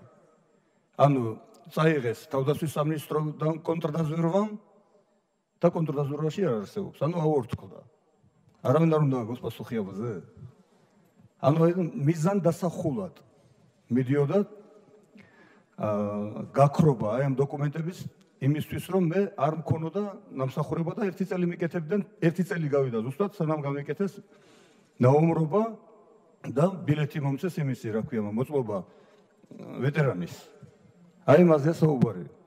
და უშიშროებამ თუ ვერ მონახა ეს, მე რა თქმა უნდა ვერ მონახავ არასოდეს. არა, ჩვენთან თქვენი საბუთები, მე წერილთაც მოგმართეთ უკან დაგიბრუნეთ პასუხი, არაფერი საბუთები არ არის. ნუ არ ვიცი ხა კონტაზონო ვინ წამოიღო, კონტაზონო რო წამოიღო ეს მტკიცებულება გვაქვს, შეიძლება ვიღაცამ წაიღოს, საერთოდ გაანადგურა ხომ თავდაცვიდან. ან კონტაზონო რო წამოიღო ეს საიდან ვიცით ჩვენ. ვიცით უბრალოდ საუბრით, რა თქმა უნდა, ხომ? რამე საბუთი რომ ხელმოწერილი არ კონტაზონომ გადაიტანა ეს საბუთები თქვენი, თქვათ ეხა რა თქმა უნდა ეს ძველ დროში მოხდა, ჩვენ დროში არ მოხდა, მესმის ეს ძალიან კარგად. არც სააკაშვილის დროს, ეს შევარდანძის დროს მოხდა. მით უმეტეს და ნუ 2003 წლის 5 იუნის, როცა გატაცება მოხდა იმაში, კოდორში. მახსოვს მე მუშაობ. გაეროს ოფიცრების, რომელიც დღესაც გამოუძიებელია, სხვათა შორის ისიც თქვენს უწყებას უნდა გამოეძიებინა. კი, მაგრამ მემკვიდრეობით ძიმე ბევრი საქმე დაგვრჩა და სამწუხაროდ რა ვქნა. ბატონო, დიდი მადლობა. მოკლე კომენტარი ბოდიშის მოხდით ბატონ გიორგისთან. საბუთებს რო აქრობდნენ ეს ძალიან სამწუხაროა, მაგრამ ადამიანებს აქრობდა ის ხალხი. კისერზე აბამდნენ ქვებს და შუა ზღვაში ყრიდნენ კატერიდან. და პოლიტიკური ლიდერები, რომლებიც იმ რეჟიმის, იმ მმართველობის მთავარი ბოროტიტვინები იყვნენ. დღეს აგერს ხედან პარლამენტში და კიდე ჭკუას გვასწავლიან დემოკრატია რა არის და ადამიანის უფლებები. და თქვენი ბრალია ეს. ჩემი ბრალი არ არის. და ჩვენი ბრალი არ არის. ჩვენ რა დაპირებაც მივეცით ქართულ ხალხს, რომ თავდაუზოგავები, უკომპრომისოები ვიქნებოდით ამ ბრძოლაში, ამ დაპირებას ვასრულებთ. თქვენ არ შეასრულეთ ეს დაპირება. და ეს არის ძალიან მძიმე შედეგი, რასაც ყველა ერთად ვიმკითხეხლა სამწუხაროდ. და რა მაგალითს ვაჩვენებთ ჩვენ მომავალ თაობას და მე გვიკვირს რა ხდება ახალგაზრდობაში. ფასეულობები ამოყირავდა ყველაფერი. და ამას ხელი შეუწყო სწორედ დამნაშავეების დაუსჯელობამ. ამაზე ჩვენ მუდმივად ვილაპარაკებთ. მაგრამ თქვენ სამწუხაროდ მხოლოდ მოსმენის რეჟიმში არ უნდა იყოთ. ქმედებაა საჭირო. კიდევ ერთხელ ვამბობ, საჭიროა ქმედება. თორემ ეს ქვეყანა დაიღუპება. და ჩვენ ვერ მივცემთ საშუალებას სააკაშვილებს და ბოკერიებს, რომ ახალი ვარდების რევოლუციები მოაწყონ ამ ქვეყანაში. თქვენ რო ამოგაყირავებინ, ამაზე სულ არ ვდარდობ სიმართლე გითხრათ, იმიტომ რომ მე არა ვარ ხელისუფლება. ქვეყანა რო დაზიანდება, ეს მადარდებს და ეს მაწუხებს. და ამ სააკაშვილებს და ბოკერიებს ჩვენ არ მივცემთ იმის საშუალებას, რომ ახალი ტიპის რევოლუციები დაგეგმონ ამ ქვეყანაში. ეხლა ბატონი გიორგიც საუბრობდა შტურმზე. შტურმი კი არა, კონკრეტული რევოლუციური სცენარები იგეგმება და დარწმუნებული ვარ, ინფორმაციას უნდა ფლობდეთ თქვენ. ისევ ხდება კმარას აღდგენა, ისევ ხდება თავისუფლების ინსტიტუტის აღდგენა, იგივე სტილში და რეჟიმში მიდიან. და შემოდის ეს შავი ფული და იგეგმება ძალიან მძიმე პროცესები და მზად ხართ ამ ყველაფრის შესაკავებლად და მზად ხართ ქართული სახელმწიფო დაიცვათ ამ ავანტიურისტებისგან. შეგიძლიათ ბატონ გიორგი, გმადლობთ. მადლობთ. შემდეგი შეკითხვა ბატონ დავით ზალკალიანთან. მადლობა, მოგესალმებით. ბატონო, ემზარ თქვენს კითხვასთან დაკავშირებით ლიბიაში ჩვენ მეზღვაურების გათავისუფლების საკითხი. მინდა გითხრათ, რომ თავდაპირველად როგორც ცნობილია, იყო 4 მეზღვაური, ჩვენ პირველი დღიდანვე ვიყავით ძალიან აქტიურად ჩართული მოლაპარაკების პროცესში. მოგეხსენებათ, სიტუაცია მარტივი არ არის, გამომდინარე იქიდან, რადგანაც ლიბიაში დღესაც ამ მომენტში საომარი მოქმედებები მიმდინარეობს, კერძოდ დედაქალაქ ტრიპოლის შემოგარენში. აქედან გამომდინარე, ეს პროცესები ობიექტური გარემოების გამო იყო გაჭიანურებული. ჩვენ როგორც უკვე გითხარით, იმ 4 მეზღვაურიდან 2 უკვე გამოვიხსენით და ისინი უკვე საქართველოში არიან. დარჩენილ 2-თან კაკალაძე და კომახიძე აქტიური პროცედურები მიმდინარეობს, მათ უკვე შესაბამისი სასამართლო პროცედურების შედეგად სასჯელი მისჯილიათ, რომლის ვადაც უკვე გასულია და ამჟამად ვიყოფებით აქტიურ მოლაპარაკების რეჟიმში, რომ ისინი დავაბრუნოთ და დარწმუნებული ვარ, რომ ის ინფორმაცია, რაც მე ხელთ მაქვს, რომ ამ წლის ბოლომდე მათი შეიძლება კიდევ უფრო მალე მათი გამოხსნა მოხერხდეს. ჩვენ საუბრობთ, მე მქონდა უშუალოდ პირადად შეხვედრა ლიბიის საგარეო საქმეთა მინისტრთან მიუნხენის უსაფრთხოების კონფერენციის ფარგლებში. მასაც ვთხოვე, ნებისმიერ შესაძლებლობას ვიყენებ იმისთვის, რომ ეს საკითხი რაც შეიძლება სწრაფად გადაწყდეს. იქ დიპლომატიური წარმომადგენლობები არ არის, მოგიხსენებათ იმის გამო, რომ საომარი მოქმედებებია. ამიტომ ჩვენ გადაფარვა გვაქვს ეგვიპტიდან და კაიროში ჩვენი ელჩი არის ჩართული ამ მოლაპარაკების პროცესში და ასევე საპატიო კონსული. ამიტომ მე მინდა გითხრათ, რომ ძალიან მალე შესაძლოა, აი 2-3 თვის შეიძლება არც კი ვადაში ეს ადამიანები, ჩვენი მოქალაქეები დაუბრუნდნენ ჩვენ ქვეყანას. მადლობა ბატონ დავით, შემდეგი შეკითხვა ქალბატონ ნათია თურნავასთან. მოგესალმებით, ბატონო, მადლობა შეკითხვისთვის.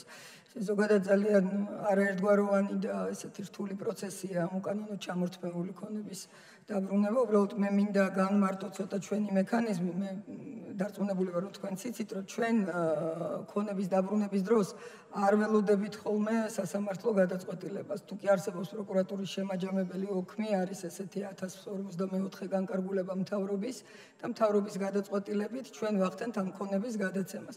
თუმცა ხა არის შემთხვევები და არაერთი, სადაც მართლაც მიმდინარეობს პარალელურად სასამართლო დავა და დავის პროცესში არსებული ქონების განკარგვა, რა თქმა უნდა,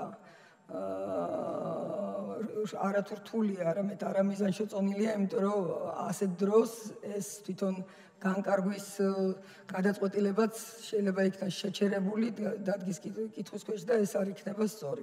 აქედან გამომდინარე, ჩვენ მაქსიმუმს ვაკეთებთ და ვაჩქარებთ იქ, სადაც არ არის სასამართლო დავა და არ ველოდებით სასამართლოს. ესე იგი, პროკურატურის ოქმის საფუძველზე ხდება მთავრობის გადაწყვეტილებით. ყველგან, სადაც არის სასამართლო, იძულებულები ვართ, რომ დაველოდოთ კანონიერ ძალაში შესვლას. ეს პრობლემა არის. უბრალოდ არის შემთხვევები, აი შერჩევითი სამართალთან მდგევართ ისევლე. არის შემთხვევები, რომ ვიღაცას მიეცათ, მაგრამ არის შემთხვევები, ვიღაცას არ აძლევენ. აი ამაზე ლაპარაკი. და ისა ქალბატონო ირმა, თუ შეიძლება მე რადგანაც ვერ დავინახე ქალბატონი ქეთევანი, კითხვა მქონდა ქეთევანთან და ბარემს დავსვავ, თუ შეიძლება. ქალბატონო ქეთევანი, მოგესალმებით კიდევ ერთხელ და ასეთი კითხვა მაქვს თქვენთან. ოკუპაციის კანონი, რომელიც გვაქვს ჩვენ, მიგაჩნიათ თუ არა ფარისეულური და შერჩევითი.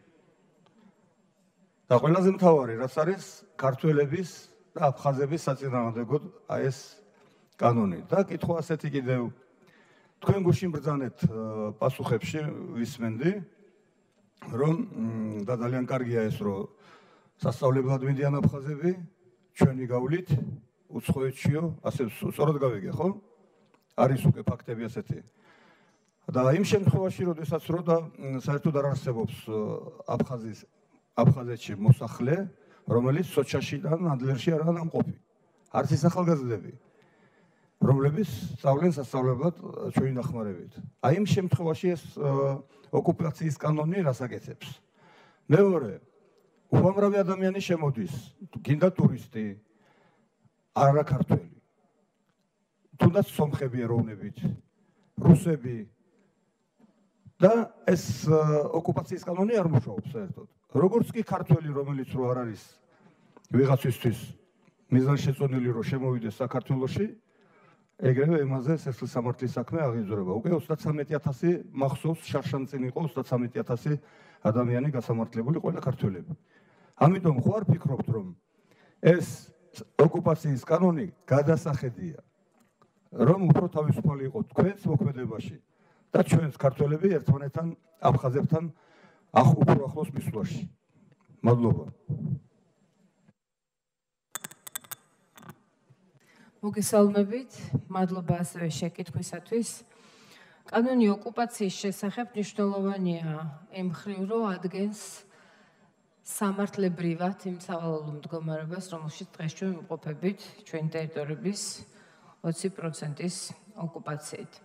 ამიტომ როგორც სამართლებრივი ჩარჩო, ვფიქრობ, რომ კანონი არის მნიშვნელოვანი, მაგრამ ცხადია, ეს კანონი არ უნდა იყოს მიმართული ადამიანების წინააღმდეგ და მე პარლამენტში და ამ დარბაზში, ასევე ქუთაისში, არაერთხელ გამიცხადებია ეს.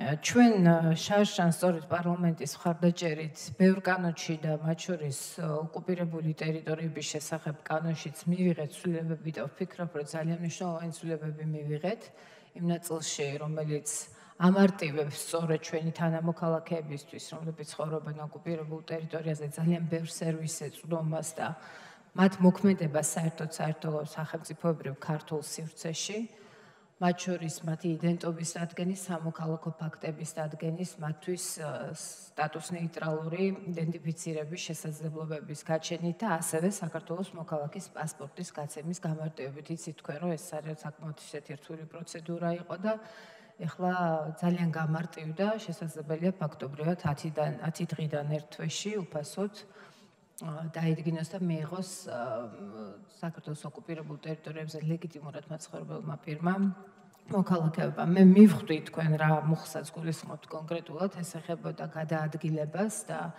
უკანონო კვეთას ოკუპირებული ტერიტორიების გავლით უბრალოდ საქართველოს-რუსეთის საზღვარზე, სასაზღვრო გამშვებ პუნქტებზე, რომელსაც დღეს ჩვენ ვერ ვაკონტროლებთ ამ მდგომარეობის გამო.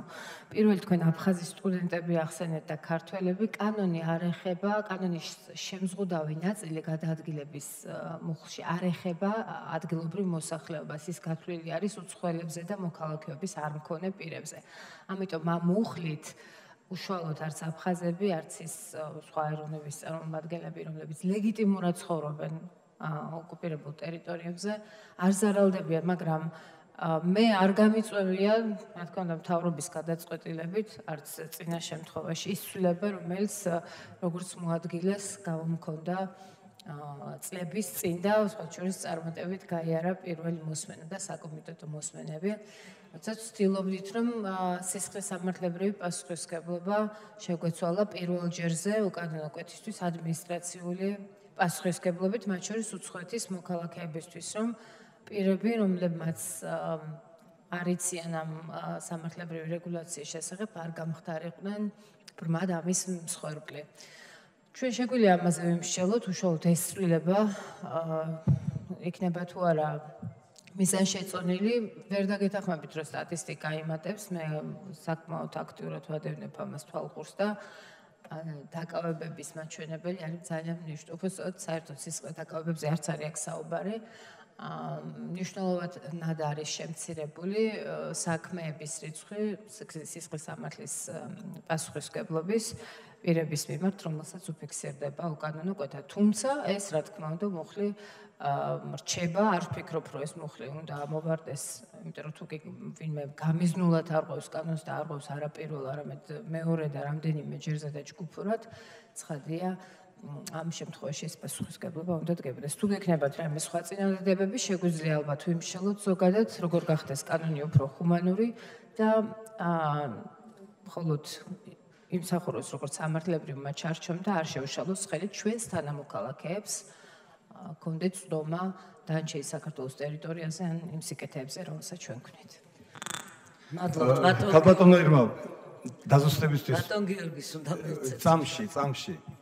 და თან ბატონი გიორგისაც, რა თქმა უნდა, მთავარი ბატონი გიორგია ამ საქმეში და საერთოდ ტერიტორიული მთლიანობის აღდგენის არსებობს სამი მეთოდი. ერთი არის ომი, რომელიც ჩვენ ალბათ არაფერს მოგვიტანა უკვე 2008-ში. მეორე არის მოლაპარაკება და დიპლომატია და მესამე არის სახალხო დიპლომატია. აი სწორედ ამ სახალხო დიპლომატიას აღუდგა წინეს ჩვენი კანონი ოკუპაციის შესახებ. ჩვენ ძალიან ბევრი თანამოქალაქე გვყავს და ჩვენი თანამემამულე რუსეთის მოქალაქეები არიან. მათ ძალიან დიდი ზალა აქვთ.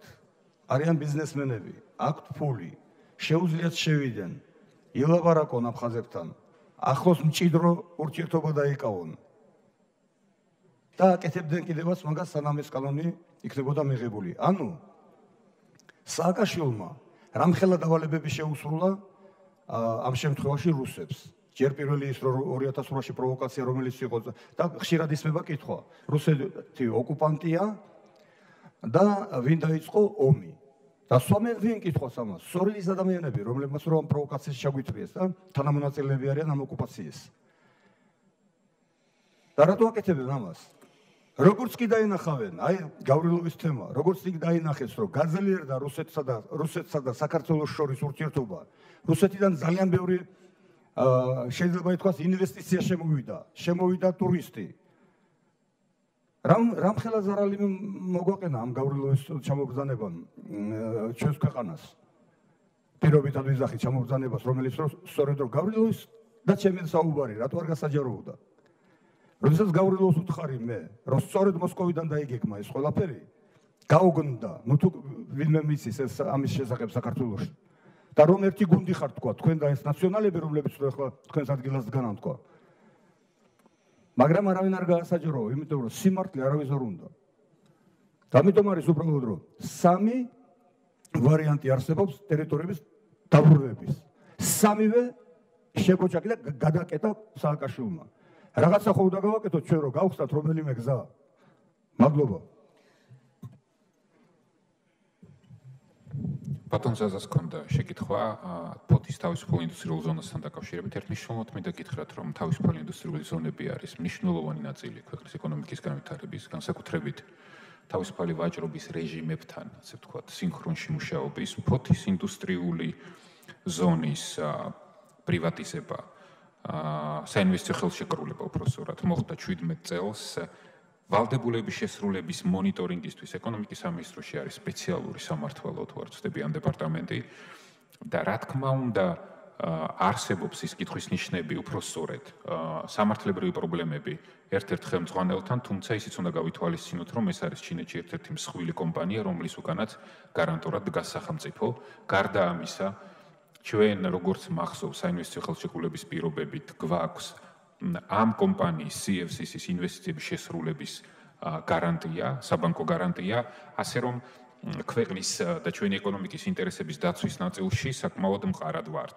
რა თქმა უნდა, თუ შესაბამისი სამსახურები მონიტორინგის პირობებში გვეტყვიან, რომ კომპანია ვერ ასრულებს თავის ვალდებულებებს, ჩვენ მივიღებთ იმ ზომებს და გადავდგებთ იმ ნაბიჯებს, რის საშუალებასაც გვაძლევს საინვესტიციო ხელშეკრულება და არავის არაფერს არ გაუგრძელებს ქვეყნის ეკონომიკის ინტერესების გაუთვალისწინებლად ან თუნდაც ფოთის ინტერესების გაუთვალისწინებლად.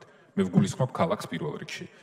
აქვე მინდა გითხრათ, რომ დღეს როგორც ვიცი, ფოთის ინდუსტრიულ ზონაში მოქმედებს 116 კომპანია, სხვა დეტალებზე უფრო ინფორმირებული არ ვარ, თუმცა გავერკვევი იმის გათვალისწინებით, როგორც თქვენ ბრძანეთ, მათ უკვე ვადა უმცირდება თავიანთი საინვესტიციო ვალდებულების შესრულებით, თუმცა ეს ვადა 2020 წლის დეკემბრამდე ჯერ კიდე აქვთ. მადლობა. მე მგონი ნაწილი შეკითხვებისა ამოწურულია პასუხები გასცა პრემიერ-მინისტრობის კანდიდატმა. მინდა სიტყვა გადავცე ჩვენი ფრაქციის თავმჯდომარეს ბატონ გიორგი ლომიას. მადლობთ. მოგესალმებით. ჩემმა კოლეგებმა უკვე ისაუბრეს თითქმის ყველა იმ კითხვაზე. ყველა ის საკითხი იყო დასმული, რაზეც ჩვენ პრინციპში ერთად შევჯერდით და ვისაუბრეთ, მაგრამ მე მინდა მაინც შევეხო 20-21-ის ღამეს ბატონო გიორგი თქვენთან მექნება კითხვები. თქვენ კი გაგვეცით პასუხი, რომ არც ერთი უკანონო ბრძანება არ იყო გაცემული. კი ბატონო, რეზინის ტყვის გამოყენება კანონიერია ჩვენს ქვეყანაში და ამიტომ ბუნებრივია, რომ უკანონო არ იყო, მაგრამ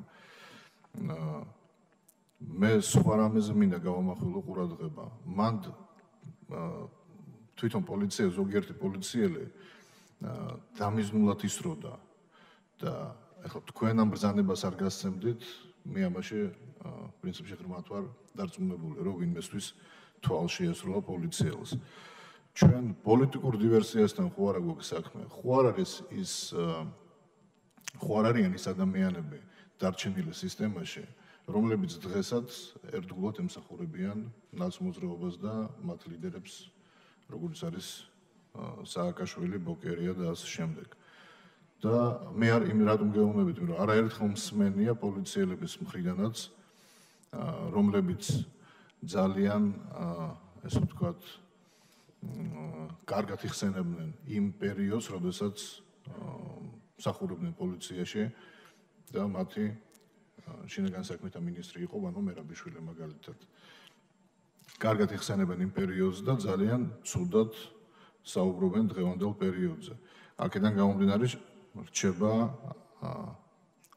შტაბ-ბიჭდილება, რომ ამ ადამიანებს შეგნებულად შეუძლიათ, რომ ბევრ ამაში ხელი შეუშალონ დღევანდელ სამართალდამცველებს, ვინაიდან გამოიწვიონ უკმაყოფილება საზოგადოებაში. ამასთან ხომ არა გვაქვს საქმე, თქვენ თვითონ ამაზე ხომ არ გიფიქრიათ და თუ გიფიქრიათ, რა ნაბიჯი გადადგით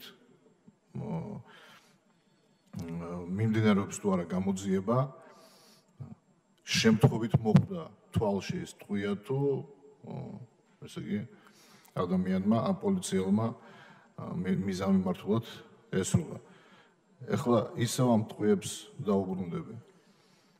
სააკაშვილის მმართველობის პერიოდში და 40-ზე მეტმა ადამიანმა დაკარგა თვალი. ერთ-ერთი არის ჩვენი პარტიის წევრი ბესო ტაბატაძე აქციის დროს.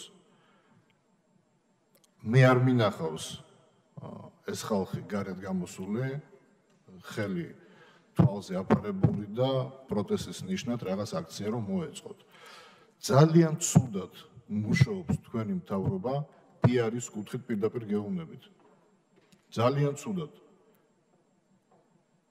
რასაკვირველია რომ ამ ორმა ახალგაზრდამ რო თვალი დაკარგა, ეს ძალიან ცუდია და მსგავსი რამ არ უნდა მოხდეს ჩვენს ქვეყანაში.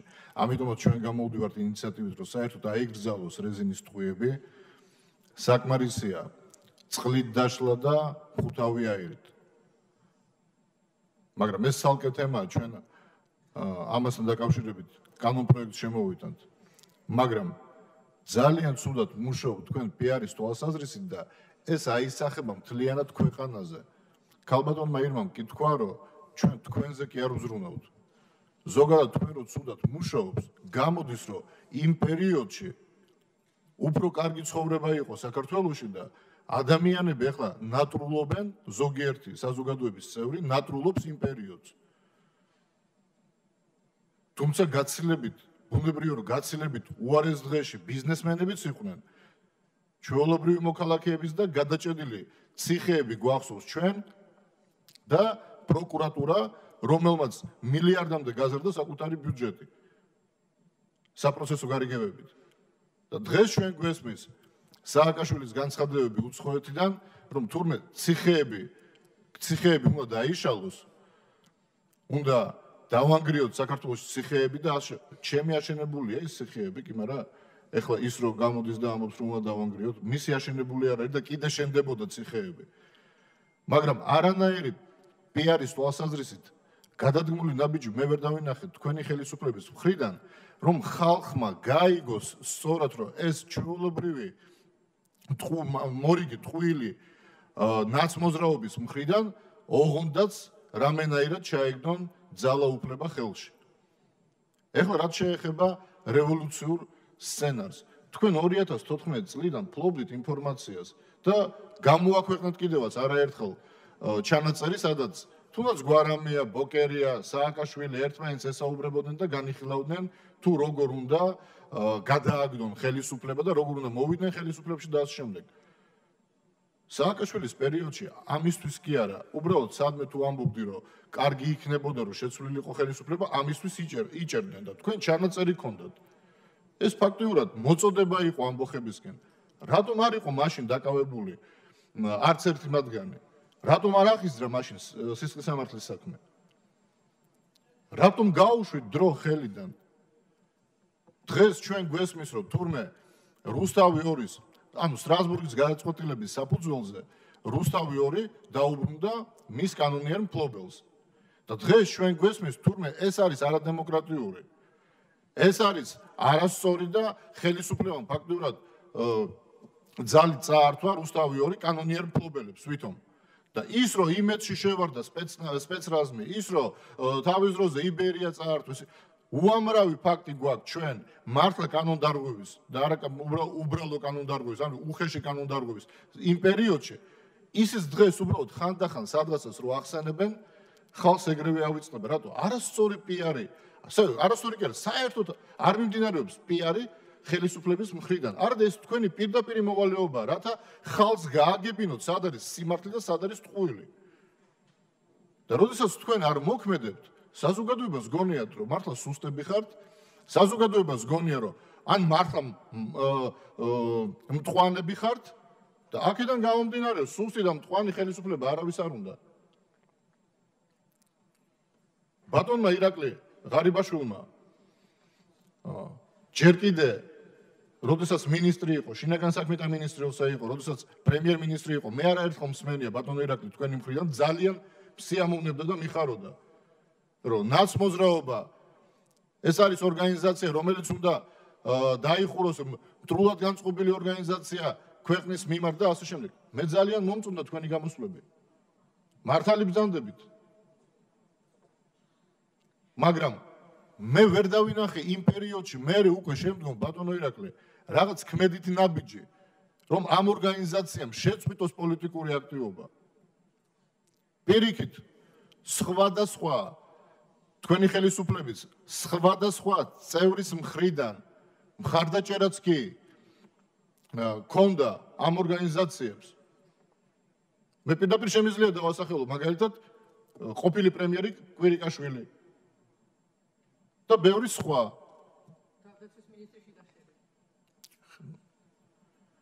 კოჰაბიტაციის რეჟიმში შესვლა ეს იყო ყველაზე დიდი შეცდომა.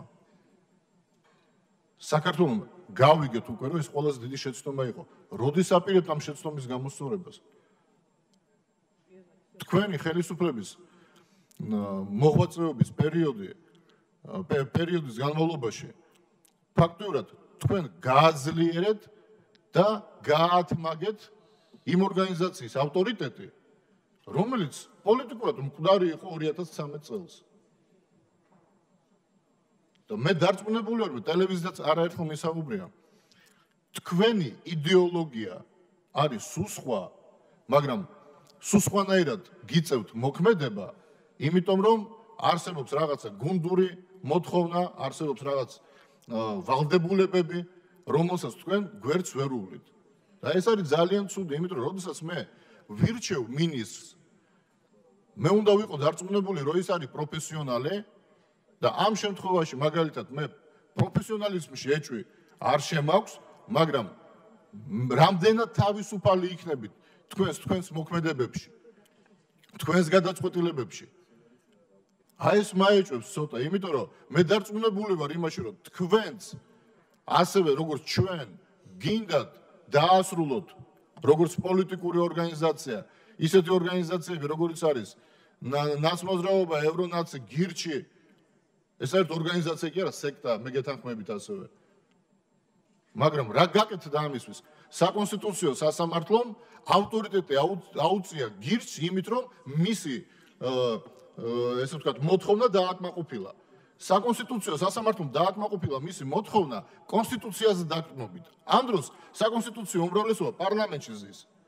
და თქვენ ერთი გუნდი ხართ. ხო შეიძლება და კონსტიტუციაში შესწორება შეგვეტანა ისეთი, რომ საკონსტიტუციო სასამართლო უკვე კონსტიტუციაზე დაკნობით ვერ დააკმაყოფილებდა გირჩის მოთხოვნას. ხო შეიძლება და არის თუ არა ეს ორგანიზაცია მართლა მავნე ორგანიზაცია ჩვენი ქვეყნისთვის. განათლების სამინისტროს რაც შეეხება პატრიოტიზმი და პატრიოტულად მოაზროვნე ადამიანები საბავშვო ბაღიდან უნდა გავზარდოთ ჩვენ. და დღეს უნივერსიტეტებში ძალიან ბევრ უნივერსიტეტში გაუკუღმართებულ აზროვნებას ასწავლიან ჩვენს ახალგაზრდებს. და ამიტომაც ჩვენ როდესაც გამოვდივართ და რაღაც სიმართლეს ვამბობთ, ეს სიმართლე როგორც სიყალბე და ტყუილი უნდა გამოჩნდეს საზოგადოდ და სხვადასხვა მედია საშუალება ამას როგორც ტყუილს და დაცინის კიდევს და ასე და ესე აპიარებს. რატომ? იმიტომ რომ ჩაიგდეს ხელში 90% ეკუთვნის ამ ფსევდოლიბერალებს. თქვენ რომ ბოლო პერიოდში დაიწყეთ რაღაც გამოსწორება ამ კუთხით, ეს ძალიან გვიანია, გეუბნებით, თქვენ ძალიან გაგიჭირდებათ. საღად მოაზროვნე ადამიანებს ძალიან გაუჭირდებათ, იმიტომ რომ დღეს, კიდევ ერთხელ ვამბობ, დღეს რომ გამოდიან და ამბობენ, რომ თქვენ ხართ მკვლელები, თქვენ ხართ დამნაშავეები, თქვენ ხართ ისე, თქვენ თავს ვერ იცავთ, იმიტომ რომ თქვენ გონიათ, რომ ჩვენმა საქმემ უნდა გამოგვაჩინოს, რომელმა საქმემ, რასაც აკეთებთ, ისიც არის ის ბევრმა. რაც გაკეთებული გაქვთ რეალურად, ხო? პირდაპირ შემიძლია ბევრმა არ იცის. და ბევრმა იცის სხვანაირად, რომ იმ პერიოდში კეთდებოდა. დღეს არ კეთდება. იმიტომ გეუბნებით, რომ თქვენ ამ უმოქმედობით აზარალებთ როგორც მთლიანად ქვეყანას, ასევე საკუთარ თავსაც ბუნებრივია. მაგრამ ჩვენ ხო ყველანი ქვეყანაზე ვზრუნავთ. ბატონო ვახტანგ, თქვენ როდესაც იყავით პარლამენტში და ჩვენ მაშინ მაჩალიკაშვილის თემაზე ვსაუბრობდით, ესე ვთქვათ, დახურულ სხდომაზე ჩვენ ვიხილეთ სხვადასხვა ფაქტობრივი მასალა და მე თქვენ ცალკე მე გელაპარაკეთ და მე თქვენ გითხარით, რომ საჭიროა საზოგადოებამ გაიგოს ამ მასალის შესახებ. და რატო ვამბობ ამას? ეს ისეთი რამეა, რამაც შეიძლება გაგამტყუნოს და გაგამართლოს. და როდესაც საქმეს ჩადიხარ კარგს, მაგრამ ყველამ იცის რომ მტყვანი ხარ, თავს ვერ გაიმართებ, გამორიცხულია. მარტო თქვენთვის თქვენ მართალი ვერ იქნებით. და უნდა გააგებინოთ სხვას და როდესაც სხვას ვერ გააგებინებ და ასეთი უმრავლესობაა თქვა ჩვენს ქვეყანაში, ბუნებრივია რომ ის ყოველთვის გამოვა თქვენს წინააღმდეგ, მაგრამ თქვენს წინააღმდეგ რო გამოვა, კიდე არა უშავს, ის იმას დაუჭერს მხარს, ვინც მართლა მკვლელია, ვინც თავის დროზე ბევრ ტერორისტს ხელი შეუწყო და ასე შემდეგ. ტარდება 2018 წელს რუმსის სასტუმროში ჩატარდა კონფერენცია სამყარო თავდაყირა 2018. ჩვენი ფრაქციის გარდა მთელი პარლამენტი იყო მიწვეული. ჩვენ არ გვინდოდა იქ მისვლა, მაგრამ თვითონ დასახელება სამყარო თავდაყირა 2018. ანუ არც მალავენ, რას აპირებენ. და თავდაყირა რომ მართლა არ დადგეს სამყარო და მით უმეტეს საქართველო, რაღაცა უნდა მოვიმოქმედოთ. ამიტომ აუცილებლად თქვენ ხალხს უნდა გააგებინოთ ბატონო ვახტანგ, რაში იყო სინამდვილეში საქმე. და ეს გზაც უნდა ახსნათ, იმიტომ რომ მე თქვენ მაგალითის მოგიყვანეთ ბელგიაში, როდესაც ტერორისტული აქტი მოხდა და მე დაკავებაზე მიდიოდა საუბარი, პირდაპირ ეთერში გადაცემა მიდიოდა, როგორ აკავებდნენ, როგორ დახვრიტეს და როგორ მოკლეს ის ტერორისტი. და არავის არ გაჩენია კითხვა, რომ კი, მაგრამ რამდენად სამართლიანი იყო, ტერორისტი იყო და მოკლეს. და თუ კი ტერორისტი ადამიანი, სიტყვაზე ვთქვათ, ამის დამტკიცებაა საჭირო. თუ ამ მასალას ფლობთ, მაშინ დაამტკიცეთ და დამიჯერეთ, რომ არავის კითხვაც კი არ დაებადება, რომ რატომ მოხდა ესე ან რატომ მოხდა სხვანაირად. უბრალოდ ღიად ისაუბრეთ ხალხთან. ამ ვაკუუმში ნუ ამყოფებთ ხალხს.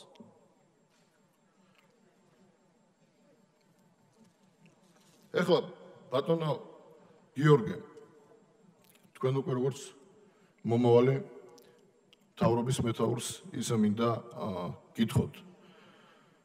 გაქვთ თუ არა დაგეგმილი თქვენ რუსეთთან დიალოგის დაწყება უკვე სამთავრობო ფორმატში? თუ ისევ ჩვენ ვრჩებით ჟენევის ფორმატში, რომელმაც უკვე 52 რაუნდი ჩაამთავრა და შედეგი ფაქტიურად ნოლია. არის თუ არა დაგეგმილი რუსეთთან დიალოგი? იმიტომ რომ ეხლა მე ტრამპის განცხადებებს ვისმენ, მაკრონის განცხადებებს ვისმენ, ყველას უნდა რუსეთთან ურთიერთობა. ყველა ცდილობს რუსებთან რამენაირად, როგორც სტრატეგიულ პარტნიორთან, როგორც სავაჭრო პარტნიორთან, ყველა როგორც პოლიტიკურ პარტნიორთან დაალაგოს ურთიერთობა. მიუხედავად იმ სანქციებისა, რომელსაც თვითონ წერენ. რატომ უნდა ვიჩაგრებოდეთ მარტო ჩვენ? ის რაც მას აქვს გაკეთებული, ამ ხაზს ჩვენ არ გადაუხვიოთ, მაგრამ ის რაც ჩვენს ქვეყანას სიკეთეს მოუტანს, ეს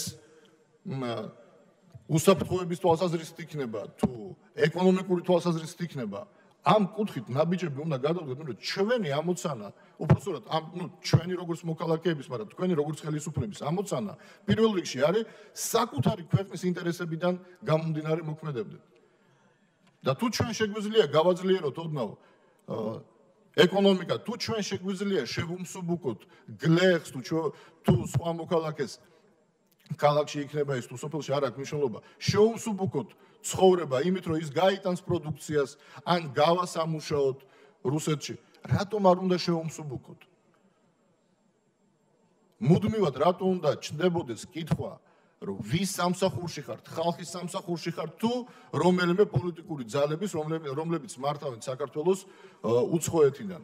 რატომ უნდა გვეშინოდეს იმის თქმის, რომ თუ საქართველოს ინტერესებშია სავაჭრო ურთიერთობა გქონდეს რუსეთთან, უნდა გქონდეს. თუ საქართველოს ინტერესებშია მიმოსვლა გქონდეს რუსეთთან, უნდა გქონდეს. იმიტომ რომ ეს ჩვენი ქვეყნის ინტერესებია. მხოლოდ ამით შეგვიძლია ჩვენ მიუახლოვდეთ და დიალოგის გზით მიუახლოვდეთ იმ ზღვარს, სადაც უკვე დავიწყებთ საუბარს დეოკუპაციაზე, დავიწყებთ საუბარს პირდაპირ დიალოგზე სოხუმთან, ცხინვალთან. მიმოსვლა აღდგება ჩვენ შორის. დღეს შეწყვეტილია. მაგალითად მე არ შემიძლია ჩავიდე სოხუმში, არ და უნდა გქონდეს ამის საშუალება, როგორც საქართველოს მოქალაქეს. ჩვენ ხო თვლით, რომ საქართველოა სოხუმი. ისე მაინც დავამყაროთ, ისეთი ურთიერთობა მაინც დავამყაროთ, სადაც პირველ რიგში იმ ნაბიჯს გადავდგამთ, რომ შევძლებთ შესვლა შიგნით, ისინი შეძლებენ გადმოსვლას აქ. მე ნელ-ნელა წლების განმავლობაში გასაგებია, რომ ახლა სტატუს კვოს აღდგენა ერთ დღეში და ორ დღეში ვერ ხერხდება, მაგრამ დღეს თუ არ გადავდგით ნაბიჯი 20 წელიწადშიც არაფერი არ შეიცვლება. დიდი მადლობა. ბატონ გიორგი გისმენთ და გავაგრძელოთ. თუ გსურთ რამე კომენტარის გაკეთება. მოვადრო ძალიან ბევრი ვიქნებით, შესაძლოა უმრავლესობაც ვიყოთ ამ პარლამენტში, მაგრამ ამდენიც არა ვართ ახლა ამ ეტაპზე, რომ ბატონ გია ჟორჟოლიანი, ბატონ გია გთხოვთ. მოგესალმებით. ვიდრე რამდენიმე კონკრეტულ საკითხს შევეხებოდე, მე მინდა ჩვენი სოციალ-დემოკრატების პოზიცია მოგახსენოთ ზოგადად სამთავრობო ცვლილებებისადმი, იმისადმი, რაც ახლა ხდება. მე ვფიქრობ, რომ ეს ცვლილებები ხორციელდება საკმაოდ ექსტრაორდინარულ ვითარებაში და ამის თაობაზე მინდა გითხრათ რამდენიმე სიტყვა.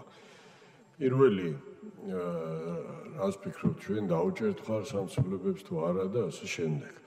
რაც შეეხება პროგრამას, ცხადია ჩვენ რომ ამ პროგრამას, ეს პროგრამა ასე ვთქვათ, ძირეულად არ განსხვავდება იმ პროგრამისაგან, რომელიც აქამდე ქონდა მთავრობას, რომელიც დიდი ხანი არ არის, რაც პარლამენტმა მიიღო.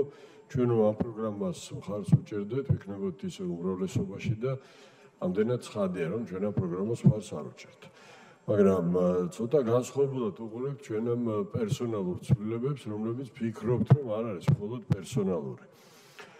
ჩვენ ვიყოფებით ექსტრაორდინარულ ვითარებაში. რა არის ეს? ეს არის ის ვითარება, რომელიც რაღაც გარკვეული, ასე ვთქვათ, მიჯნასავით რომ ავიღოთ, ეს არის 20-21 ივნისის მოვლენები. აქ ბატონ გიორგის მინდა დავეთანხმო და ერთი კვირის წინ პარლამენტის ხდომაზე მე სპეციალურად გავაკეთე განცხადება, მოუწოდე უმრავლესობის წევრებს, რომ ტერმინებს გავრილობის ღამე და ასე შემდეგ ნუიყენებთ. ესე იგი ეს არ არის უბრალო რამ, სიტყვებს აქვს მნიშვნელობა, ეს არის მცდელობა იმისა, რომ შინაარსი არა მხოლოდ იმ ღამისა, არამედ იმ პროცესისა, რომელიც მიმდინარეობდა და მიმდინარეობს და ვფიქრობ, რომ კიდევ იქნება მცდელობები, იყოს იგნორირებული. და თითქოს აქ ლაპარაკია იმაზე, იქ პოლიციელმა დაარღვია, არ დაარღვია ვიღაცამ, სად დაჯდა ეს და ასე შემდეგ, რომელიღაცა დელეგაციის რომელიღაც წევრი და ასე შემდეგ. ამაზე არ არის ლაპარაკი. ძალიან აშკარაა ყველაფერი, რომ ეს იყო პარლამენტის შტურმის ღამე და ეს იყო მცდელობა იმისა, რომ ძალაუფლება ძალის მეშვეობით, ხელისუფლება ძალადობის მეშვეობით ჩაეგდოთ ხელში ცალკეულ ჯგუფებს. ყოველ შემთხვევაში მცდელობა მაინც იყო გადატრიალებისა და მე ვფიქრობ, რომ ასეთი ტიპის პროვოკაციები, იმედია, რომ ხალხმა კიდევ უფრო კარგად დაინახა და დღევანდელი განწყობა აშკარა აჩვენებს იმას, რომ ამას მხარდაჭერა, საზოგადოებრივი მხარდაჭერა ცხადია არ ექნება ძალიან ვიწრო ჯგუფის გარდა, მაგრამ ასეთ პროვოკაციებს შეიძლება ადგილი ქონდეს და თუ ეს პროვოკაციები ჩვენ გვაიძულებს, რომ ამაზე კი არ ვილაპარაკოთ, აქ რაღაცა საბაბები ვეძებოთ და მე იმ საბაბებზე დისკუსიას მოვუნდეთ, სინამდვილეში ხელიდან გაგვექცევა ის რეალობა, რომელიც არის გასაანალიზებელი. ხლა ამ ვითარების გათვალისწინებით ვფიქრობთ, რომ ეს პერსონალური ცვლილებები, რომლებიც განხორციელდა და რაც ასე ვთქვათ, ეყრდნობა ამ ვითარებაში შექმნილ რეალობას, ვფიქრობთ, რომ არის გადადგმული ნაბიჯი წესრიგისა და სტაბილურობისაკენ. ეს არის აუცილებელი პირობა, ჩვენ ყველანი ვართ მოლოდინში 2020 წელს არის არჩევნები, ჩვენ დამოუკიდებლად ვაპირებთ არჩევნებში მონაწილეობის მიღებას და ჩვენთვის და ვფიქრობ ყველა იმ ჯანსაღი პოლიტიკური ჯგუფისათვის, რომელიც შესაძლოა უფრო გააქტიურდეს აი ამ საკონსტიტუციო ცვლილებების გათვალისწინებით, ძალიან არსებითია რომ არჩევნების საარჩევნო პროცესი წარიმართოს შინაარსობრივი დებატების ფორმატში. ანუ ჩვენ თუ არ გვექნა დისკუსია იმის თაობაზე, რა გზას ადგას ქვეყანა, როგორ ხედავთ ამ განვითარებას და თუ ჩვენ გვექნა კვლავ უკეთეს შემთხვევაში კი ინკლაობა, ხოლო რეალურად რაც დღეს გვაქვს, ასე ვთქვათ, ბრალდებების კორიანტელი, რომლის უკანაც ფაქტიურად პიარის უნიჭო ძალიან ხშირად, ასე ვთქვათ, პროვოკაციების გარდა არაფერი არ დგას, ქვეყნის განვითარებას ვაქცევთ ჩიხში. ეს ჩვენ თანდათან მივდივართ კრიტიკულ მდგომარეობამდე. თითქმის 30 წელი სრულდება, რაც საბჭოთა კავშირი დაინგრა. 30 წლის განმავლობაში ქვეყნები აშენდა. ჩვენ გარღვევისთვის არ მიგვიღწევია, ჩვენ გავართ რაღაც მიჯნაზე, თაობა გავიდა და ჩვენ უნდა გავიაზროთ ეს პერიოდი და ძალიან სერიოზულად რაღაცებზე უნდა ვიმსჯელოთ. ამისთვის აუცილებელია, რომ ამ მსჯელობის პირობები არსებობდეს. სწორედ ამას ვხედავთ ჩვენ აქ და ამიტომ ჩვენ მთლიანობაში ამ ცვლილებებს სოციალ-დემოკრატები მხარს უჭერთ, ეს დეკლარირებულიც გვაქვს და კენჭისყრისაც ამ ცვლილებებს მხარს დაუჭერთ. და იმედი მაქვს, რომ ეს პოზიციები, რომლებიც გახდა საფუძველი, ასე ვთქვათ, ამ ცვლილებებისა, გაგრძელდება ასე ვთქვათ, წესრიგისკენ და სტაბილურობისკენ შემდეგი ნაბიჯების გადადგმა. სპეციალურად მინდა ვახსენო თავდაცვის მიმართულება, დანარჩენზე ვილაპარაკე. ბატონო ერაკლი, იმედია, რომ ესე იგი აღარ ვიქნებით, ყველანი აქამდე ვიყავით, რომ ჩვენი საჰაერო სივრცე ბატონი დავით კაცარავა იცავს და ეხლა ამ კაცს არ დატოვებთ მარტო და იმედია, რომ რაღაცას, ასე ვთქვათ, თქვენც რაღაც ნაბიჯებს გადადგამთ, რომ ამის იმედზე არ ვიყოთ. ამ სრულიად წარმოუდგენელ ვითარებაში, რომ სახელმწიფო საზღვრის დაცვა არის რამდენიმე აქტივისტის საქმე და ასე შემდეგ, ამას ყველაფერს სჭირდება პასუხები არა სიტყვით, არა პიარით, არამედ საქმით. ჩვენ შეიძლება აღმოჩნდეთ და აღმოჩნდებით აუცილებლად ისეთ პროვოკაციების მსხვერპლი, რომლებიც ძალიან სერიოზულ სირთულეებს შექმნის, როგორც ქვეყნის შიგნით, ასევე ჩვენ საერთაშორისო ურთიერთობებში. ამიტომ ჩვენი პოზიცია არის ასეთი, დანარჩენი ახლა შინაარსობრივად, ასე ვთქვათ, ამ დებატებში პროგრამასთან, ზოგად ხაზთან ჩვენ არ შემოვდივართ, ჩვენი პოზიციები ცნობილია, მაგრამ რაც მთავარია, ჩვენ გვინდა რომ ამ დებატებისათვის სივრცე გაიხსნას. და ჩვენ ნამდვილად ალტერნატიულ ხედვას წარმოადგენთ, რომელიც ძირეულად წარმოგვიდგენია, რომ შეცვლის, მაგრამ დღეს ამის დრო არ არის. დღეს არის დრო, რომ უზრუნველყოთ პირობები ასეთი დებატებისა და დისკუსიისათვის. ახლა რამდენიმე სიტყვით ისევ ამის თაობაზე გამართული დებატებიდან, ახლა მთავრობასთან დაკავშირებით არ შემიძლია არ გამოვეხმაურო ესე გუშინდელ პოზიციებს, თუმცა მინდა რომ მინიმუმამდე დავიყვანო იმის ხსენება, რომ აი ოპოზიცია და ასე შემდეგ რა. მე მინდა რომ მართლაც ქვეყანაში იყოს ოპოზიცია, ოღონდ ოპოზიცია იყოს პოლიტიკის, პოლიტიკური ხაზის ოპოზიცია და არა, ასე ვთქვათ, ნებისმიერი პროვოკაციული გზით ხელისუფლების გაშავება, დისკრედიტაცია და გნება თუ მეორე მხრიდანაც მხოლოდ ეს იყოს დისკუსიის მთავარი იარაღი. ეხლა საღი აზრი მიუთითებს, რომ თუ მე მინდა და წარმომიდგენია, რომ ეს მთავრობა არაფერ კარგის გამკეთებელი არ არის, რატო უნდა მქონდეს მოლოდინი, რომ ეს კარგ პრემიერ-მინისტრს დანიშნოს რა? თუ ასეთი მოლოდინი არ მაქვს, რატო უნდა ვიყო ასეთი გავეშებით? მე წინააღმდეგი გახარიასი და ესე იგი მგონია, რომ გახარია ცუდი კანდიდატია და არის კარგი კანდიდატები. ანუ მთავრობას ვეუბნები, რომ მოდი რა კარგი კანდიდატი დანიშნე. ეს ხო ესე იგი ლოგიკის და საღი აზრის წინააღმდეგია რა, საწინააღმდეგოა. მოდით ამ საღი აზრის კრიზისი არის ჩვენი საზოგადოებრივი ცნობიერების უმნიშვნელოვანესი კრიზისი ვფიქრობ. ეხლა ჩვენი მთავარი ამოცანა არჩევნებია და სწორედ ამიტომ ამას მხარს დავუჭერთ. ახლა რაც შეეხება კონკრეტულ საკითხებს, მე ვფიქრობ, რომ ახლა ამის სადებატო დრო არ არის. მე მინდა რადგან მთელი მთავრობა აქ ბრძანდებით, რომელიც სავარაუდოდ დამტკიცდება და ნუ ჩვენი რამდენიმე ხმაც გექნებათ, როგორც გითხარით, მაგრამ ვფიქრობ, რომ დამტკიცდება. საქმის კურსში ჩაგაყენოთ რა ინიციატივები გვაქვს ჩვენ, არ ვამბობ ახლა ამას იმისათვის, რომ ამაზე მიპასუხოთ, ვამბობ იმისათვის, რომ ყურადღება მიაქციოთ ძირითადად იმ ინიციატივებზე ვილაპარაკებ, რომელიც მთავრობის აუცილებელ მონაწილეობას გულისხმობს. ესე იგი, ერთი ეს არის მაღალმთიან რეგიონებში, საგანმანათლებლო დაწესებულებებში, მათ შორის ბაღებში და სკოლებში ადმინისტრაცია და ასე შემდეგ, დანამატის არარსებობის თაობაზე. ჩვენ შესაბამისი კანონპროექტი ჰქონდა შეტანილი,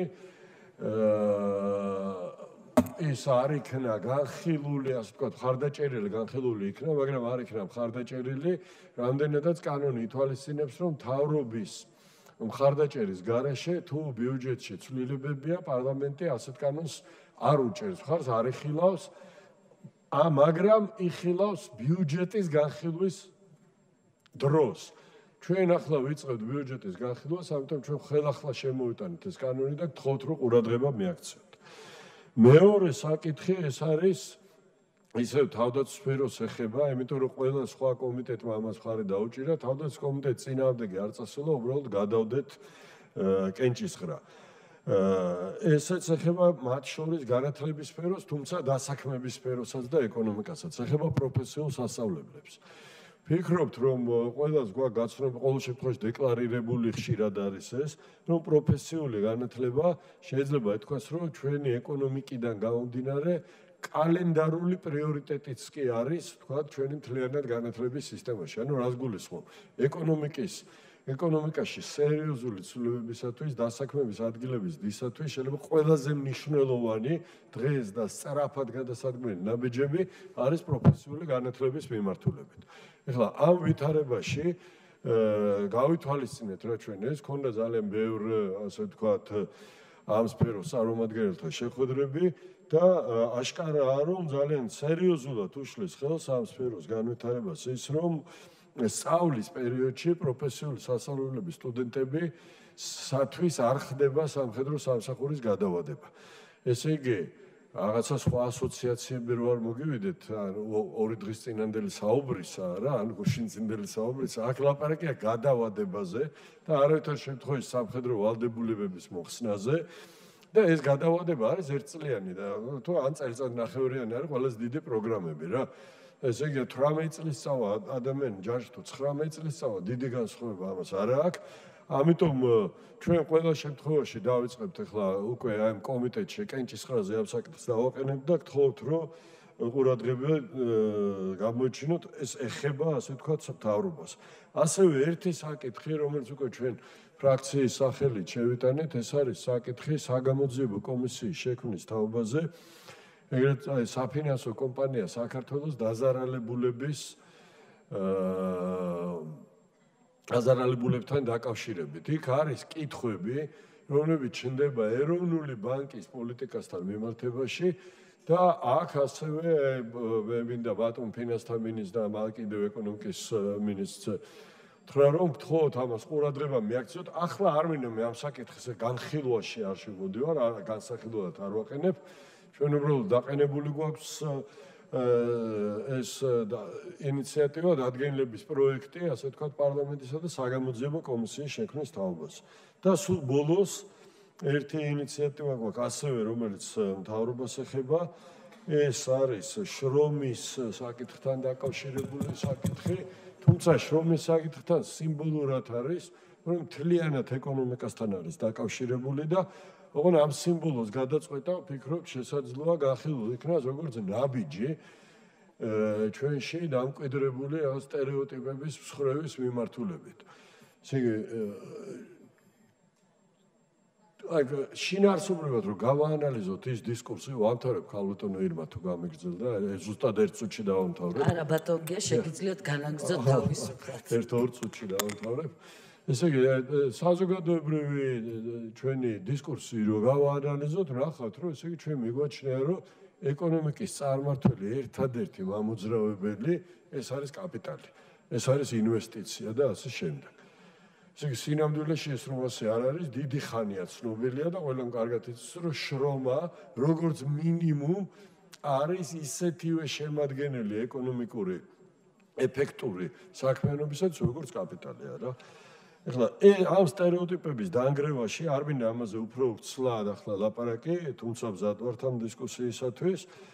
უფრო ვცლად ამ სტერეოტიპის დაანგრევისათვის, დასაქმების პრობლემის გადაწყვეტისათვის, აქ ბატონმა გიორგიმ ახსენა სოციალური პასუხისმგებლობა ბიზნესის და ასე შემდეგ, ამების გათვალისწინებისათვის შეიძლება მნიშვნელობა ქონდეს იმ ინიციატივის მხარდაჭერას, რომელიც ჩვენ გვაქვს, ეს არის 1 მაისის, როგორც შრომის საერთაშორისო დღის, ასე ვთქვათ, უქმე დღით გამოცხადების თაობაზე. მე მესმის, რომ ამას სიმბოლური მნიშვნელობა აქვს, მხოლოდ და ამით ეს პოლიტიკა არ შეიცვლება, მაგრამ სიმბოლურ ცვლილებებს აქვს გარკვეული მნიშვნელობა და ამიტომ ვთხოვთ, რომ ამ საკითხსაც მიაქციოთ ყურადღება. მე მგონი ყველაფერი ვთქვი, რაც მინდოდა, რა თქმა უნდა, სხვა ინიციატივებს გვაქვს, მაგრამ მხოლოდ იმებს შევეხე, სადაც მთავრობის როლი ძალიან მნიშვნელოვანი იქნება. მადლობთ. ბატონ მირიან ციკლაურს თქო, ბატონ მირიან. მოგესალმებით, მივესალმები კოლეგებს, მივესალმები მინისტრობის კანდიდატებს, ბატონ პრემიერ-მინისტრს.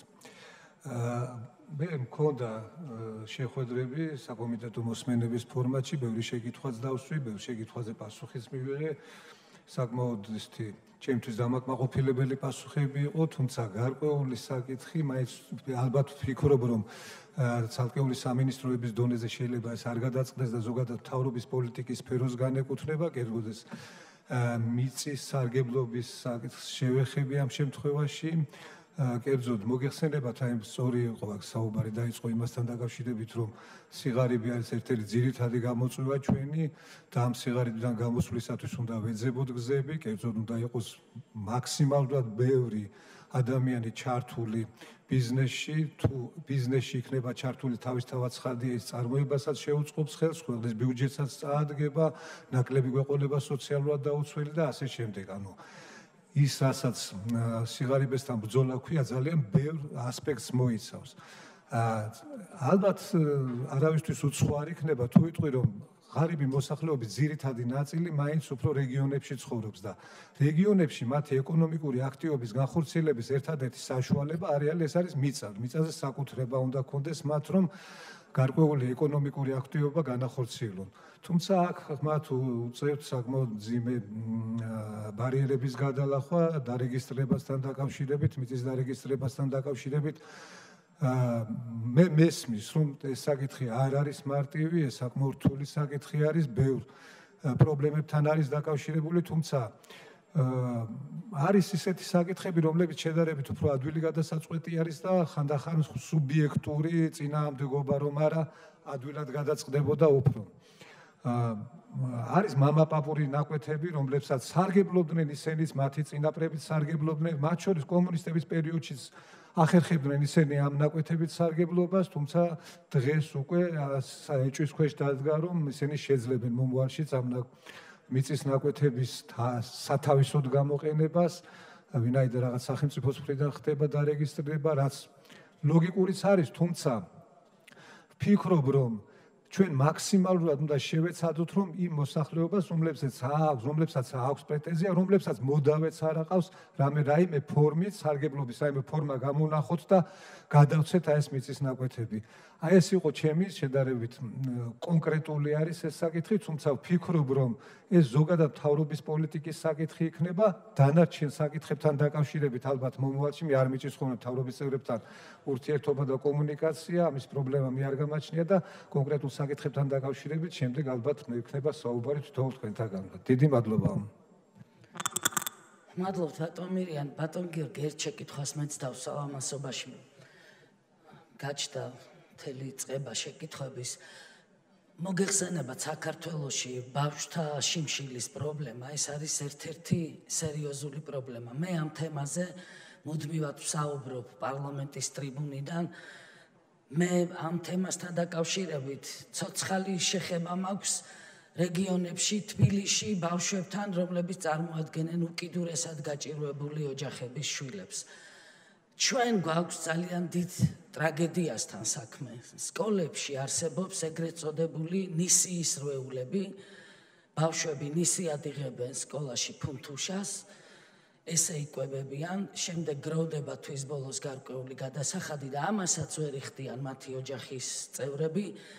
მაგრამ მე როცა ამ თემაზე ვმუშაობდი, დამატებითი ინფორმაცია მივიღე, რომ პედაგოგებიც ნისიად იკვებებიან თურმე საქართველოს სკოლებში. აი, ამ ტრაგედიასთან გვაქვს ჩვენ საქმე. მე დავაყენე პარლამენტში ინიციატივა, რომ შევიმუშაოთ, მოგმართეთ მე თქვენ რამდენჯერმე, რომ შევქმნათ კომისია და ერთობლივად შევიმუშაოთ საკითხი, რომ სკოლებში, საჯარო სკოლებში ბავშვთა კვება გახდეს უფასო.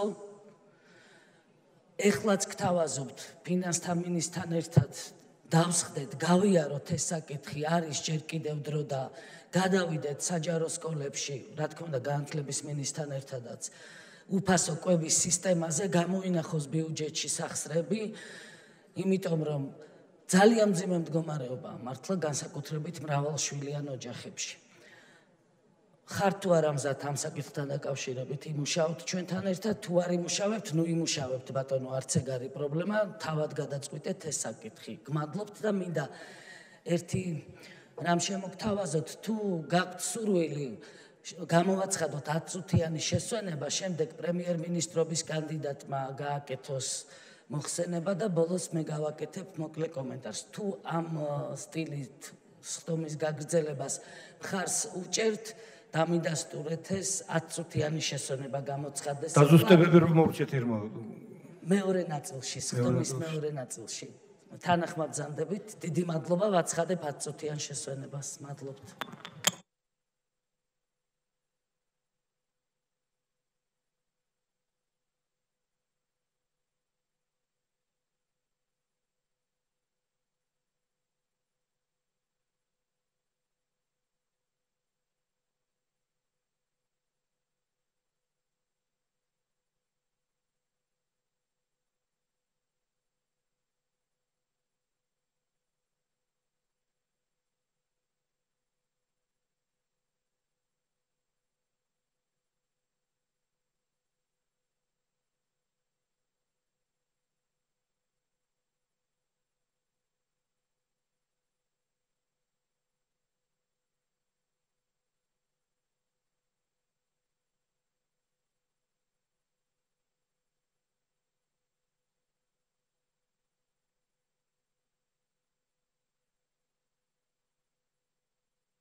მეგობრებო, მოვემზადოთ სხდომის დასაწყებად. გთხოვთ შემობრძანდეთ პარლამენტის პლენარულ სხდომათა დარბაზში.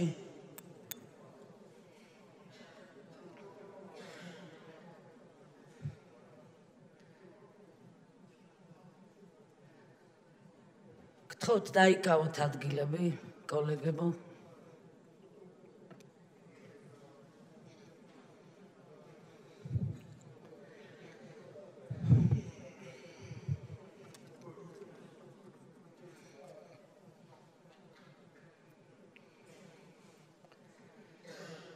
ვაგრძელებთ შეხვედრას, მეგობრებო, გრძელდება შეხვედრა საქართველოს პატრიოტები, სოციალ-დემოკრატების ფრაქციისა, მთავრობის წარმომადგენლებთან, კანდიდატებთან. ჩვენ ცოტა ხანში მოусმენთ პრემიერ-მინისტრობის კანდიდატს, რომელიც მთელ რიგ საკითხებთან დაკავშირებით გააკეთებს შემაჯამებელ გამოსვლას, განცხადებას. და ამის შემდეგ მეც იმედია მომეცემა საშუალება მოკლე მოხსენებით წავსდგეთ თქვენს წინაშე.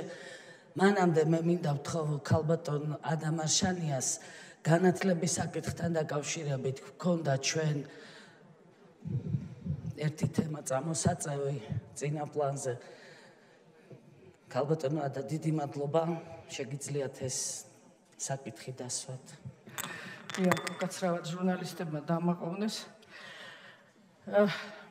რაც შეეხება ჩვენს ბედკრულ, უბედურ განათლების სფეროს, სისტემას და ეგრეთ წოდებულ რეფორმებს.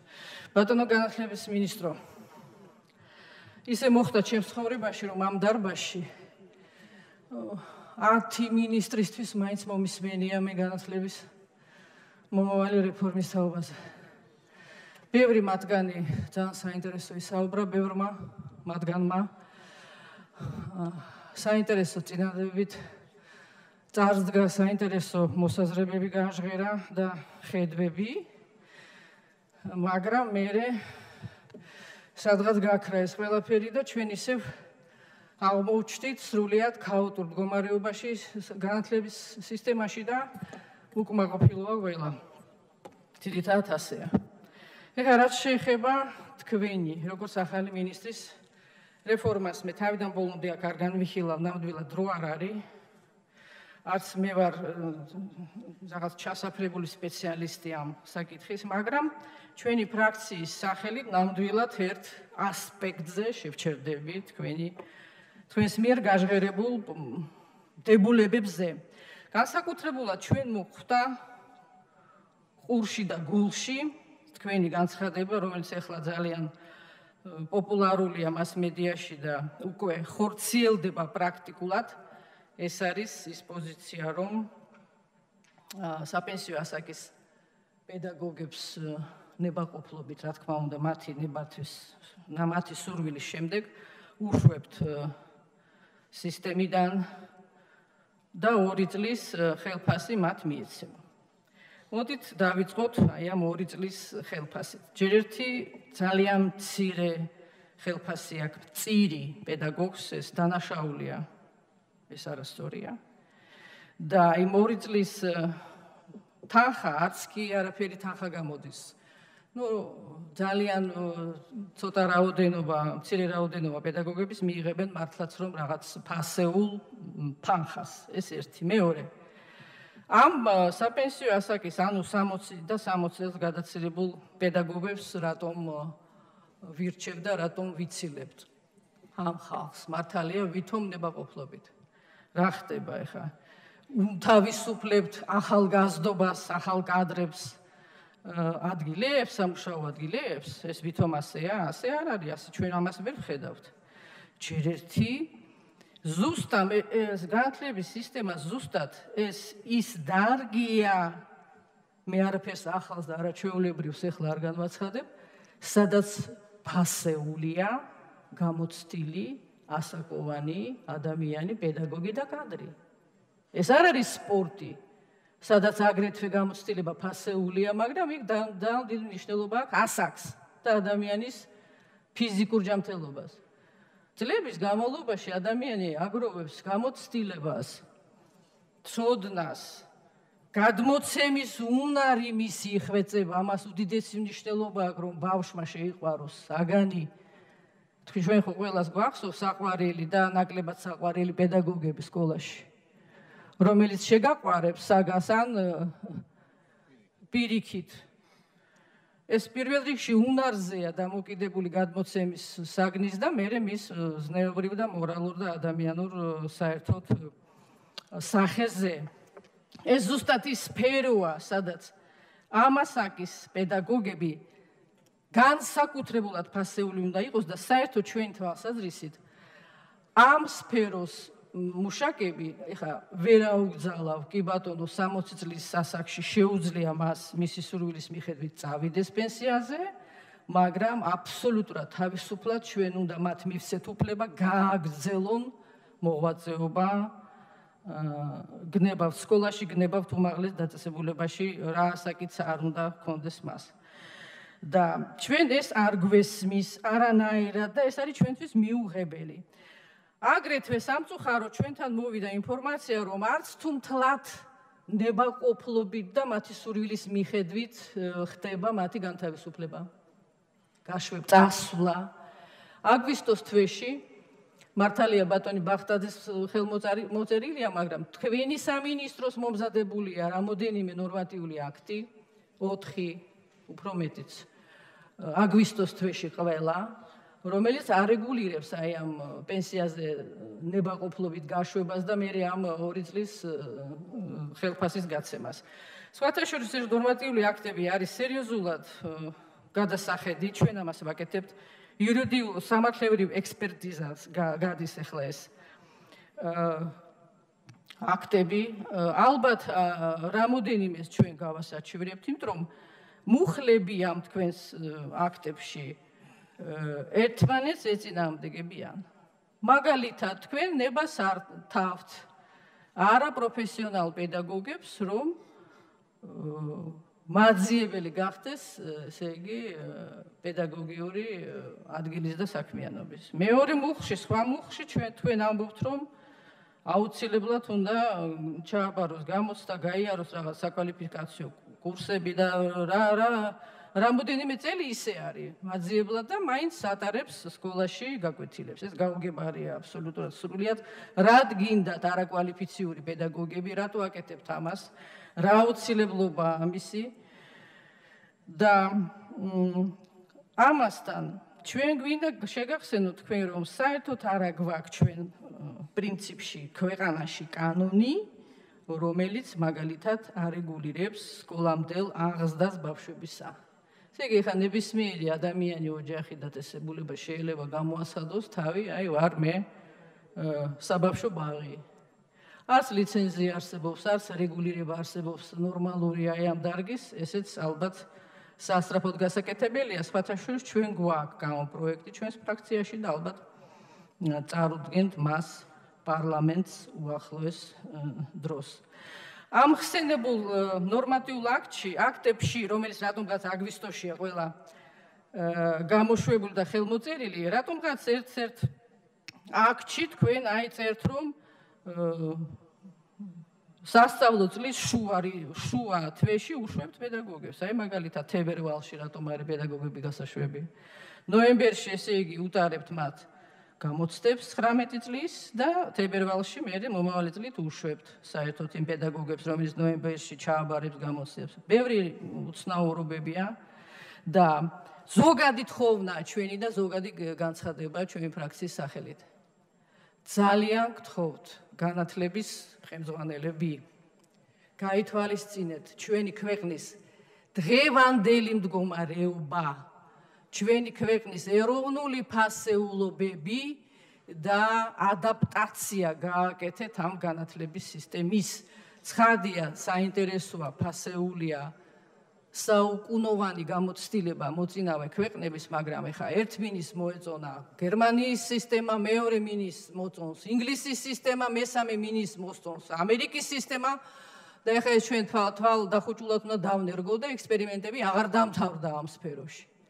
რა ავითარებს ჩვენს ბავშვს, რა გაზდის მას, ვინ, რაც თავარია, გაზდის მას, აღზდის მას ქვეყნის სრულფასოვან მოქალაქედ, ქვეყნის პატრიოტად მე არ მერიდება ამ სიტყვების თქმა, ეს გვაკლია ჩვენ ეს პატრიოტიზმი და ზუსტად ამ ასაკის პედაგოგები, რომელიც გავლილი აქვთ ის საბჭოთა პერიოდი, იციან რა მოხდა უახლოეს ისტორიაში საქართველოსი და რა ეშველება საერთოდ ჩვენ ქვეყანას და საღი თვალი და აზროვნებით, რომელიც აკლია ჩვენს ქვეყანას ყველა დარგში და ყველა სფეროში, საღი აზროვნება. აი ეს ორი სიტყვა, ეს ფრაზა, ეს ტერმინი აკლია, ჩვენ გვაკლია ჩვენ ცხოვრებაში, საერთოდ ყველა სფეროში.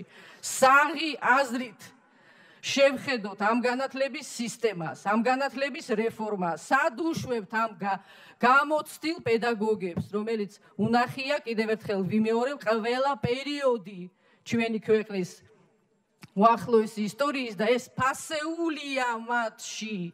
ეს ფასეულია მათში, მათ შეუძლიათ შედარებების გაკეთება, შეუძლიათ ეს ყველაფერი ბავშვებს კარგად მოუყვეთ, პატრიოტებად აღზარდოთ და არ არის მხოლოდ აქ რაღაც არგუმენტი იყო ასეთი, რომ ვითომ საბჭოთა მენტალობათან დაასდევს ამ ხალხს და აი ეს არის რაღაც დიდი ხარვეზი. თურმე არ არის აქ მხოლოდ ამაში საქმე, ეს ჩემთვის ცოტა გაუგებარი ტერმინი და არგუმენტია, 40 წლის ხალხსაც ეხება ეს რატომღაც და რასაკვირველია, ცხადია, საკამათო არ არის, რომ რამოდენიმე წლის განმავლობაში რაღაცა პერიოდულობით ეს პედაგოგები აუცილებლად უნდა გაიარონ საკვალიფიკაციო გამოცდა და ამას ჩვენ მივესალმებით. კიდევ ერთხელ ზოგადი თხოვნა ჩვენი ადაპტაცია ჩვენ ქვეყანაზე, ჩვენს დღევანდელ მდგომარეობაზე და ჩვენს იდენტობაზე, მის არ დაკარგვაზე და მის განვითარებაზე. ცხადია, მოწინავე შეხედულებები და ტექნოლოგიებთან და პოზიციებთან მეგობრობით. ოღონდ მათი პრიმატით კი არა. თუ ჩვენ ეს გვარგებს, კი ბატონო, დავნერგოთ და ნუ წარმოვიდგენთ ისე, რომ ევროპამ ყველაფერი იცის. ევროპამ იცის ყველაფერი, ბატონო ემზარ, რაც ჩემ ქვეყანაში ხდება და უმცროსობას ევროპა ჩვენ არ გვასწავლის, რომელიც ბავშვებიდან სისხლში გვაქვს ჩვენ ჩანერგილი და ასეც უნდა იყოს და ჩვენ ეს ძალიან მოგწონს და აფხაზეთში მინდა გითხრათ, ეს იყო განსაკუთრებული სიამაყის, სილამაზის და ესეთი საუკუნოვანი ლამაზი კარგი ტრადიციის მატარებელი იყო აფხაზეთ სამეგრელო ამისი განსაკუთრებული ურთიერთობა უფროს უმცროსობას შორის. აი ამ სილამაზეებზე და ამ ტრადიციებზე, აი ამ საკითხებზე მინდა გაამახვილოთ ყურადღება. და მთავრობის ზოგიერთ წევრებს ამაზე რატომ გაიღიმა მე არ მესმის, თუ მეთანხმები და იმიტომ იღიმით. ბატონებო და ქალბატონებო. აი ეს ყველაფერი, რაც ახასიათებს ჩვენს ქვეყანას და რაც მართლა სილამაზეა და შესანარჩუნებელია, აი ამაზე პირველ რიგში უნდა იზრუნოს ჩვენი განათლების სისტემა. მადლობთ ყურადღებისთვის. მადლობთ ქალბატონოა და ბატონ მიხეილ ბატიაშვილს თხოვთ. მოგესალმებით, დიდი მადლობა ქალბატონოა და შეკითხვისთვის. რაც ახსენეთ თქვენ, რომელიც ეხებოდა საპენსიო ასაკის პედაგოგებს და თქვენ სწორედ აღნიშნეთ რამდენჯერმე, რომ ეს არის ნებაყოფლობითი, იმიტომ რომ ყველა გამოსვლაში ალბათ ეს შეიქნებოდა თქვათ იგივე საინფორმაციო საშუალებებით, იგივე პედაგოგებთან, მე თვითონ ძალიან ბევრ სკოლაში შევხვდი პედაგოგებს, სადაც ხას უსვამდით, რომ ეს არის ყველაფერი ნებაყოფლობითი. თორემ ნებისმიერი ესეთი ფაქტი თუ არსებობს, თავისთავად მე პირადად გავეცნო, თუ პირველი დღიდან ჩვენ ამას ვაცხადებდით, რომ ეს არის ნებაყოფლობითი. მეორე და ძალიან მნიშვნელოვანი. თქვენ ახსენეთ, თანხა არის ძალიან მცირეო და აქ შემიძლია ალბათ საინტერესო იყოს მოგაწოდოთ ინფორმაცია, დაახლოებით ჩვენ დავითვალეთ საშუალო თანხა, რა შეიძლება გამოვიდეს პედაგოგებისთვის ორწლიანი ხელფასი, რომელიც შეადგენს 8000 ლარზე მეტს. და ამასთან ერთად ის დააზღვევა, ჯანმრთელობის დააზღვევა, რომელიც შეუნარჩუნეთ, რომელიც ვფიქრობ ძალიან მნიშვნელოვანი. მესამე და ასევე ყველაზე მნიშვნელოვანი. ეს არ ეხება იმ პედაგოგებს, საპენსიო ასაკის, ვისაც კვალიფიკაცია დადასტურებული აქვს. ჩვენ რეალურად ეს შეთავაზება გავუკეთეთ იმ ასაკოვან პედაგოგებს, იმ გამოცდილ პედაგოგებს ბევრს, ვისაც არ ქონდა საკვალიფიკაციო გამოცდა. და რა თქმა უნდა, აქაც ეს არჩევანი არის მათი გადასაწყვეტი, იმიტომ რომ გარდა იმისა, რომ გავუკეთეთ არჩევანი, ჩვენ მივეცით წლის განმავლობაში ორჯერ შესაძლებლობა, რომ აი დაადასტურონ თავის კვალიფიკაცია, როგორც ამ ზაფხულს და ძალიან მოხარული ვართ, რომ ამ ზაფხულს 31,000 პედაგოგი მოვიდა ჩვენთან კვალიფიკაციის დარეგისტრირდა კვალიფიკაციის დადასტურებაზე, ასევე ჩვენ კიდევ შემოდგომაზე ნოემბერში მივსემ შესაძლებლობას, რომ ვისაც სურვილი აქვს, ესეც ნებაყოფლობით თავისთავად, რომ ჩააბარონ გამოცდა, მიიღონ კვალიფიკაცია, რაც მეორე მხრივ ნიშნავს ავტომატურად რას.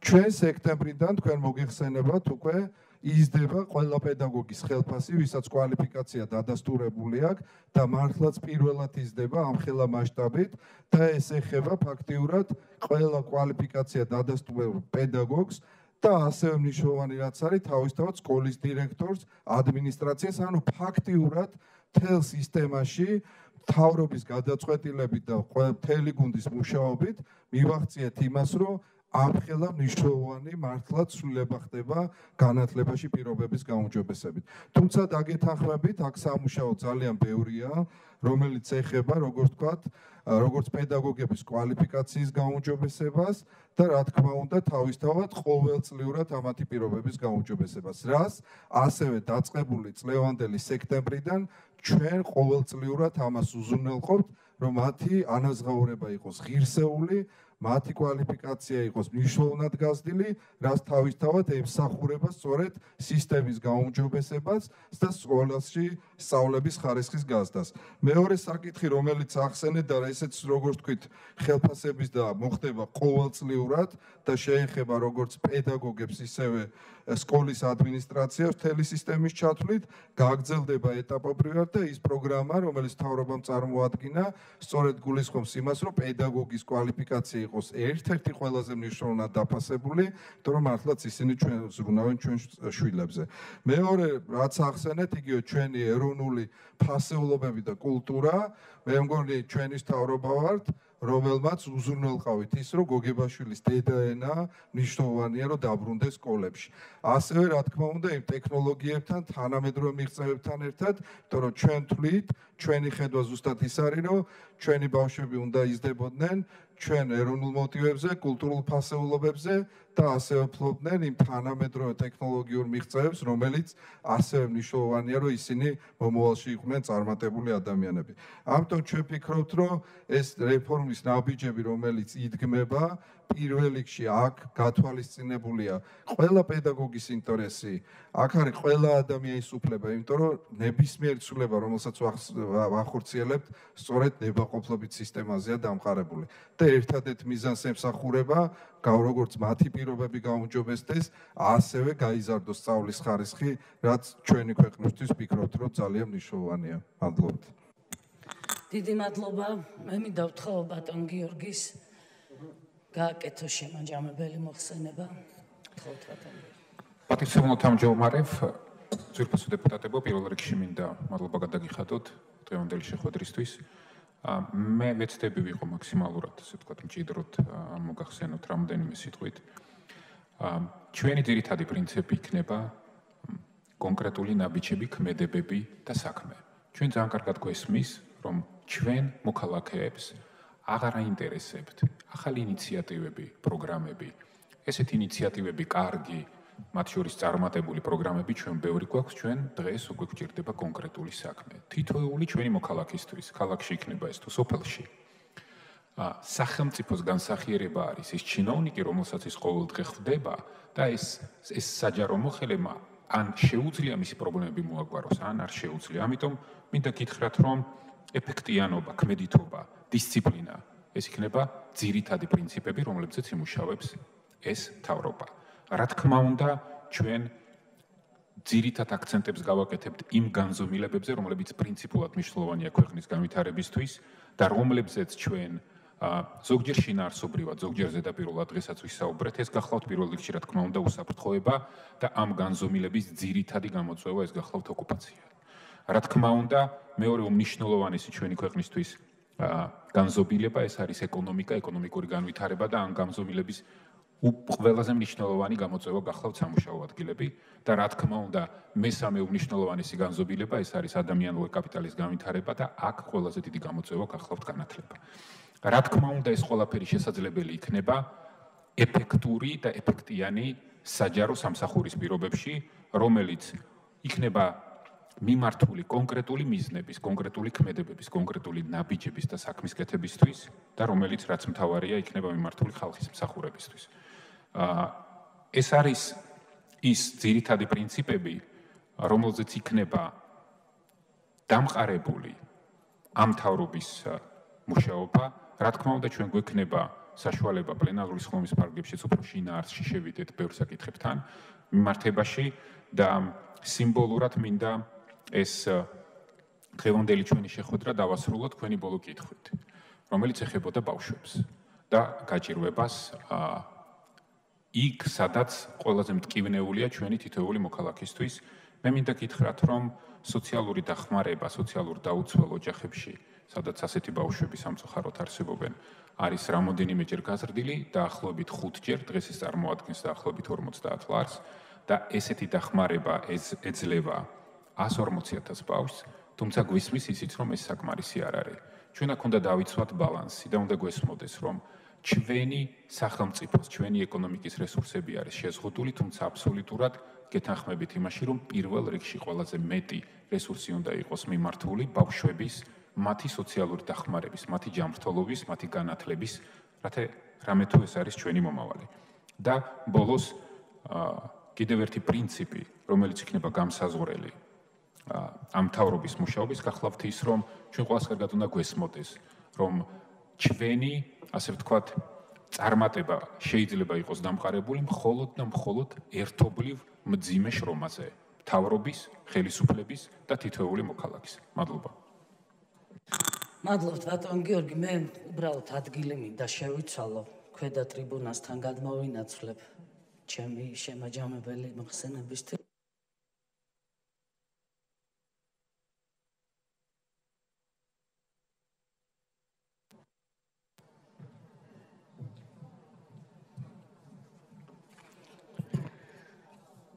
გუში სოციალურ ქსელში ჩემს გვერდზე დავდე ძალიან მოკლე კომენტარი ვთხოვე საზოგადოებას კითხვებით მოემართა თქვენთვის 500-ზე მეტი შეკითხვა რომლითაც მოგმართათ ჩვენმა საზოგადოებამ ჩვენ დავახარისხეთ ეს შეკითხვები დღეს ჩვენი აპარატის თანამშრომლები დაგირიგებენ ამ შეკითხვებს და მე დიდი იმედი მაქვს რომ თქვენი გამოსვლისას პარლამენტის სხდომაზე როდესაც თქვენი დამტკიცება დაიწყება, შეეცდებით მოსახლეობის ამ შეკითხვებზე დეტალურად გასცეთ პასუხი.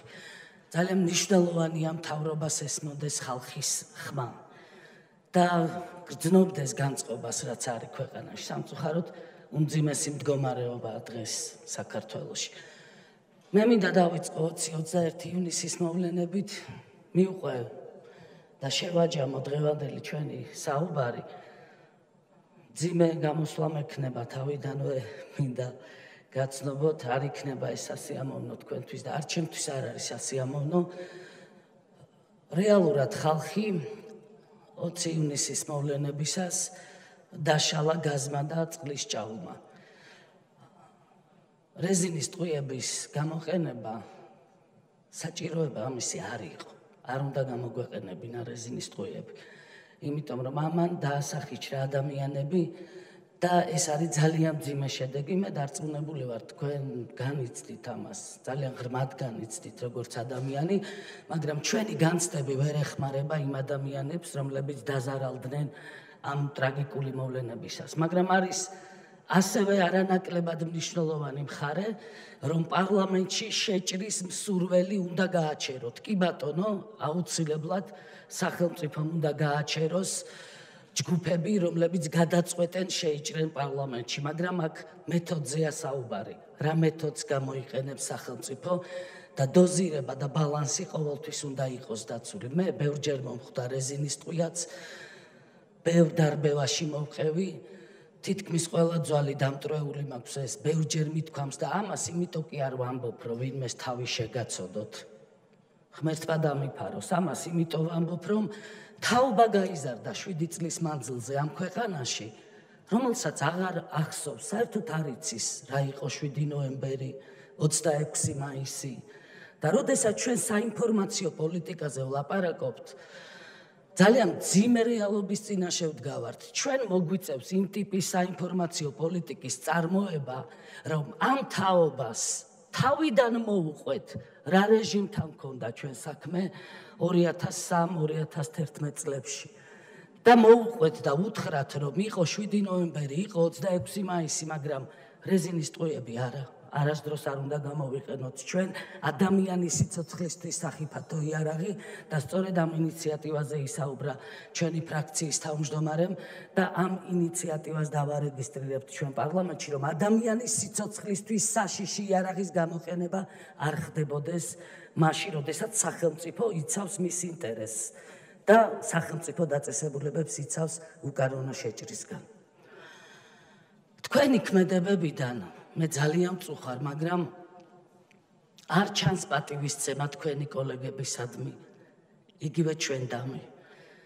არ ჩანს პატივისცემა იმ კონტექსტში, რომ როდესაც ცვლილებებს აპირებთ, პირდაპირ მოდიხართ და გვეუბნევით, რომ აი ჩვენ ცვლით მთავრობას, ეს შემადგენლობა იქნება, ეს პროგრამა და დაგვიჭირეთ მხარი. ამიტომ არ გიჭერთ ჩვენ მხარს, რომ პოსტფაქტუმ ხდება ჩვენი ინფორმირება და არა როგორც ცივილიზებულ ქვეყნებში, როდესაც მანამდე მთავრობა შესაძლო ცვლილებების შესახებ ესაუბრება არა მარტო პოლიტიკურ სპექტრს, არამედ ხალხთან ათანხმებს ამ ყველაფერს. მაგრამ თქვენ ფაქტის წინაშე გვაყენებთ. წავედით, რჩებით. იგივენი მიდიხართ, იგივენი რჩებით. თვითონ წარადგენთ, თვითონ ამტკიცებთ. პროგრამებიც პრაქტიკულად ერთი და იგივეა, რასაც ჩვენ ვისმენთ. გვიმტკიცებთ, რომ ბედნიერები ვართ, აყვავებულ და ლამაზ საქართველოში ვცხოვრობთ, უბრალოდ უმადურები ვართ, რომ ამ ყველაფერს არ გიფასებთ. გარწმუნებთ, ასე არ არის. ჩვენ ძალიან მადლიერი ერი ვართ საერთოდ და ყოველთვის გვაქვს უნარი დავაფასოთ ხელისუფლება, რომელიც ზრუნავს ხალხზე. სამწუხაროდ მე ვერ ვხედავ ამ რეალურ ზრუნვას თქვენი მხრიდან ხალხისადმი. ჩვენ არ გიჭერთ მხარს იმიტომ, რომ თქვენ განზრახ ქართველი ხალხის ნების წინააღმდეგ არ დასაჯეთ და არ სჯით სააკაშვილებს და ბოკერიებს. მეტიც ეწევით მათთან პოლიტიკურ თამაშებს, პოლიტიკურ სპექტაკლებს და წირავთ ქვეყანას. ამ პოლიტიკური თამაშების და სპექტაკლის ნაწილია ის 800,000 ხმა ვირტუალური, რომელიც თქვენ დაუწერეთ ნაციონალური მოძრაობას. 800,000 მხარდამჭერი და ამორჩეველი რო ყავდეთ, კიდე კაი რო არ აყავთ. მინიმუმ 8,000 კაცი უნდა ყავდეთ გამოყვანილი პარლამენტის წინ. მათ ხალხის მხარდაჭერა არ აქვთ. მაგრამ მე მოგიწოდებთ ეს პოლიტიკური სპექტაკლები დამთავრდეს ქვეყანაში. ჩვენი ქვეყნის ინტერესების საზიანოდ. ჩვენ არ გიჭერთ მხარს იმიტომ, რომ ჩვენი ქვეყანა თქვენი მმართველობის პერიოდში არაერთხელ აღმოჩნდა რუსეთთან ომის პირას. ამისთვის იღწვიან, დიახ, იღწვიან ამისთვის სააკაშვილები და ბოკერიები. ჩვენ ამას კარგად ვაცნობიერებთ, ომი თქვენ არ გინდათ, გასაგებია. და ჩვენ მშვიდობა გვინდა საღად მოაზროვნე საზოგადოებას, სააკაშვილები და ბოკერიები ცდილობენ ჩაგვითრიონ სხვადასხვა ტიპის ავანტიურაში, რომ კიდე ახალი ტერიტორიები დავკარგოთ და რას აკეთებთ თქვენ? თქვენ მოქცეული ხართ სააკაშვილების და ბოკერიების იდეოლოგიის წნეხის ქვეშ, ამერიკა რას იტყვის, ევროკავშირის ელჩი რას იტყვის, ქართველი ხალხი რას იტყვის, ამაზე უნდა იფიქროთ თქვენ. და როგორ უნდა დავამშვიდოთ ქვეყანაში სიტუაცია, რომ მუდმივად არ ვიყოთ რუსეთთან ახალი ომების საფრთხეების წინაშე. და ამ გავრილოვის პროვოკაციის მერე ჩვენ რა დიდი ზიანის წინაშე დავდექით. ქალბატონმა ნათია თურნავამ დეტალურად ილაპარაკა ამაზე საკომიტეტო მოსმენისას და სხვა გამოსვლების დროს. ციფრებში რა ზიანი მიიღო ჩვენმა ქვეყანამ. მაგრამ კონკრეტულ ადამიანებს შეეხო ეს ზიანი. და პასუხისმგებელი ის კი არ არის აი აქ როზის ხოლმე სააკაშვილი და ბოკერია. სააკაშვილის ხალხი და ბოკერიები. ერთი და იგივე პოლიტიკური ჯგუფი. პასუხისმგებელი ხელისუფლებაა. რომ ქვეყანაში არ იყოს რყევები, იყოს მშვიდობა და სტაბილურობა. თქვენ ეს ვერ უზრუნველყავით. ყველაფრის გეშინიათ, პატარა ბავშვები ვითხართ. რაღაცა ფობიები დაგემართათ, ის რა სიტყვის, ეს რა სიტყვის. კიდევ ერთხელ ვამბობ, ქართველი ხალხი რა სიტყვის, ეს არის თქვენთვის მთავარი, ეს უნდა იყოს. ჩვენ არ გიჭერთ იმიტომ ხარს, რომ კი ლაპარაკობთ ტერიტორიული მთლიანობის აღდგენაზე და არც იმაში მეპარება ეჭვი, რომ გინდათ აღდგეს ჩვენი ქვეყნის ტერიტორიული მთლიანობა. მაგრამ თქვენი ქმედებებიდან არ ჩანს, რომ რეალურად გაინტერესებთ სოხუმი და ცხინვალი. და რეალურად გინდათ პირდაპირი დიალოგი სოხუმთან, ცხინვალთან, მოსკოვთან. თქვენ არ ებრძვით აჭარაში თურქულ ექსპანსიას. არ ებრძვით, მე ამაზე დახურულ სხდომაზეც ვისაუბრე და დეტალური ინფორმაცია მივაწოდე ძალოვანი სტრუქტურების წარმომადგენლებს. ისედაც ფლობთ ამ ინფორმაციას, მაგრამ საჭიროა ქმედებები, რომ ჩვენი სახელმწიფოს ინტერესები იყოს დაცული. ეს არ კეთდება. დავით გარეჯისთვის იღწვით თქვენ სადემარკაციო კომისიის თავმჯდომარეზის აქ. უნდა მობრძანდეთ პარლამენტში და გააკეთოთ დეტალური მოხსენება, რა ხდება დავით გარეჯში. როგორ მუშაობს კომისია, რა შედეგებია და საერთოდ რა ხდება. თუ საჭიროა დავხუროთ სხდომა და ისევ იმუშაოთ, რომ საერთო საქმეს ზიანი არ მიადგეს. მაგრამ მოგიწოდებთ, რომ მობრძანდეთ პარლამენტში. ჩვენ არ გიჭერთ მხარს იმიტომ, რომ საუბრობთ, რა თქმა უნდა, ბიზნესის განვითარებაზე, ბევრი მოხსენება მაქვს მე მოსმენილი, მაგრამ რეალურად წვრილი და საშუალო ბიზნესის განვითარებას სტიმულს არ აძლევთ. მე ძალიან წვრილ საოჯახო ბიზნესზე ვლაპარაკობ ახლა, რომ ადამიანებმა ამოისუნთქონ და ღარიბ ბავშვებზე და შიმშილზე არ ვლაპარაკობდე მე ამ ტრიბუნიდან. მთელი ქვეყანა გადაქცეული გაქვთ ერთ დიდ ბანკად და გონიათ, რომ შეფესია, თქვენი საკუთარი შეფესია ეს სახელმწიფო. ესე არ არის ბატონებო. ეს სახელმწიფო ქართველ ხალხს ეკუთვნის. და გარეთ გავიხედოთ, გახარებულ სახეს ხედავთ. ქვეყანამ მოიწყინა და ამ მოწყენილ ქვეყანაზე პასუხისმგებლობა თქვენ გაქვთ, თქვენ ხელისუფლებას. ჩვენ არ გიჭერთ მხარს იმიტომ, რომ ქვეყანაში მიდის მიზანმიმართული შეტევა ქართული აზროვნების, ჩვენი ტრადიციების, კულტურის რწმენის წინააღმდეგ. და თქვენ რეალურად არაფერს არ აკეთებთ ამის შესაჩერებლად და მეც გეტყვით, მე მრჩება შთაბეჭდილება, რომ ზურგს უკან პირიქით თანამონაწილეობთ ამ პროცესებში. ნაწილი, თქვენი ნაწილი, ყველაზე ამას ვერ ვიტყვი. და ბოლოს ჩვენ არ გიჭერთ მხარს იმიტომ, რომ ხელისუფლების ყველა რგოლში წამყვან მაღალ თანამდებობებზე, მოადგილეების დონეზე, სამსახურების უფროსების დონეზე, თქვენ მოიყვანეთ სააკაშვილ-ბოკერიების ხალხი. დაამკვიდრეთ, გააძლიერეთ და ეხლა ბერკეტებიც აქვთ უკვე ხელში და ისინი შიგნიდან, ხელისუფლების შიგნიდან არიან მოკავშირეები ამ დივერსიული პოლიტიკური ჯგუფების. თქვენ რო ხან ფაშისტებს უწოდებთ, ნაცისტებს უწოდებთ, არჩევნების წინა პერიოდში ძალიან მძაფრი შეფასებები მესმის ხოლმე. მართალი ბრძანდებით ზუსტად ესაა. იყო ფაშისტური რეჟიმი საქართველოში. და კიდევ ერთხელ ვამბობ, პოლიტიკური ნების საკითხი არის, ბატონო გიორგი, სამართლიანობის აღდგენა. თქვენ წეგან გააკეთეთ განმარტება, რომ ერთი დეპარტამენტის პრეროგატივაზე როცა ვსაუბრობდით, რომ ყველა ნიუანსი უნდა იყოს დაცული სამართლებრივად, ჩვენ არ უნდა დაუშვათ ის, რომ უდანაშაულო ადამიანი დავსაჯოთ. და ვინ ამბობს მერე, რომ უდანაშაულოები დასაჯეთო? დამნაშავეები დაგვისვით პარლამენტში.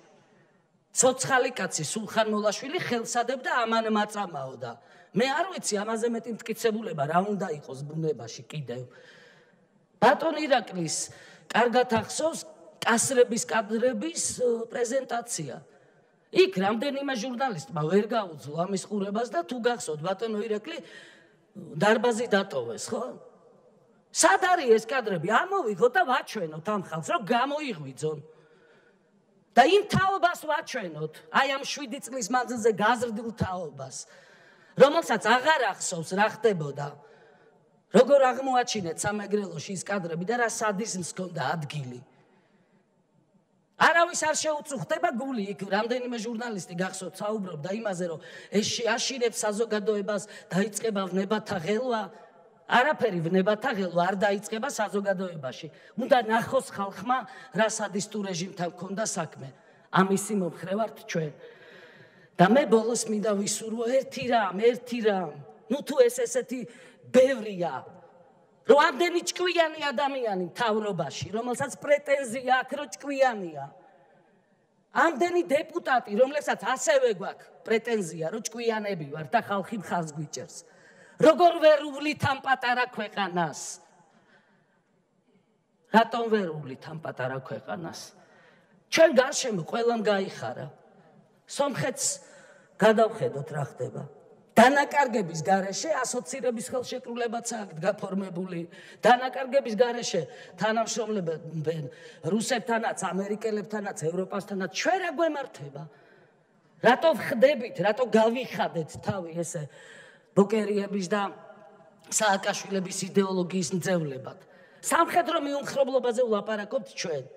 მინდა მოგიწოდოთ, რომ სერიოზულად დაიწყოთ ფიქრი ამ პლატფორმაზე.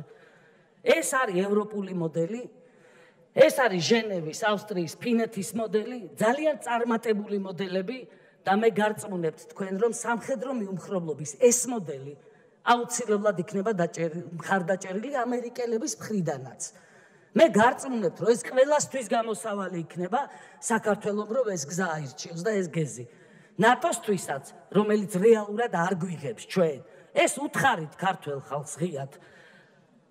ნატო თვითონ ამბობს ამას, რომ უახლოეს პერსპექტივაში 20-25 წლის მანძილზე ის ჩვენ ვერ გაგვაწევრიანებს და ეხა ასპირანტების, აბიტურიენტების დონეზე როდემდე უნდა ვიყოთ ჩვენ და ესეთი საფრთხეების წინაშე როდემდე უნდა დავაყენოთ ჩვენი ქვეყანა. ჩვენ უნდა ვიფიქროთ განვითარების სულ სხვა გეზზე, რაც არ გულისხმობს უარის თქმას ევროინტეგრაციაზე. შვეიცარია არ არის ევროინტეგრირებული, ამ ფინეთი ან ავსტრია? ამიტომ მე მინდა ვისურვო ერთი რამ. სტაბილურობა, სიმშვიდე ჩვენს ქვეყანაში, პროგრესი, განვითარება, დემოკრატია, თავისუფლება. და მინდა მოუწოდო ქართული ოცნების ხელისუფლების ჯანსაღ ნაწილს. ჩვენთან გადმოდით, ჩვენთან. ჩვენ ვართ მომავლის პარტია. და მე მინდა ასევე მივმართო ქართული ოცნების მხარდამჭერებს, ვინც იზიარებთ ჩვენს სულისკვეთებას და ჩვენს ფასეულობებს, ასევე ჩვენი კარი ღია არის თქვენთვის. დიდი მადლობა.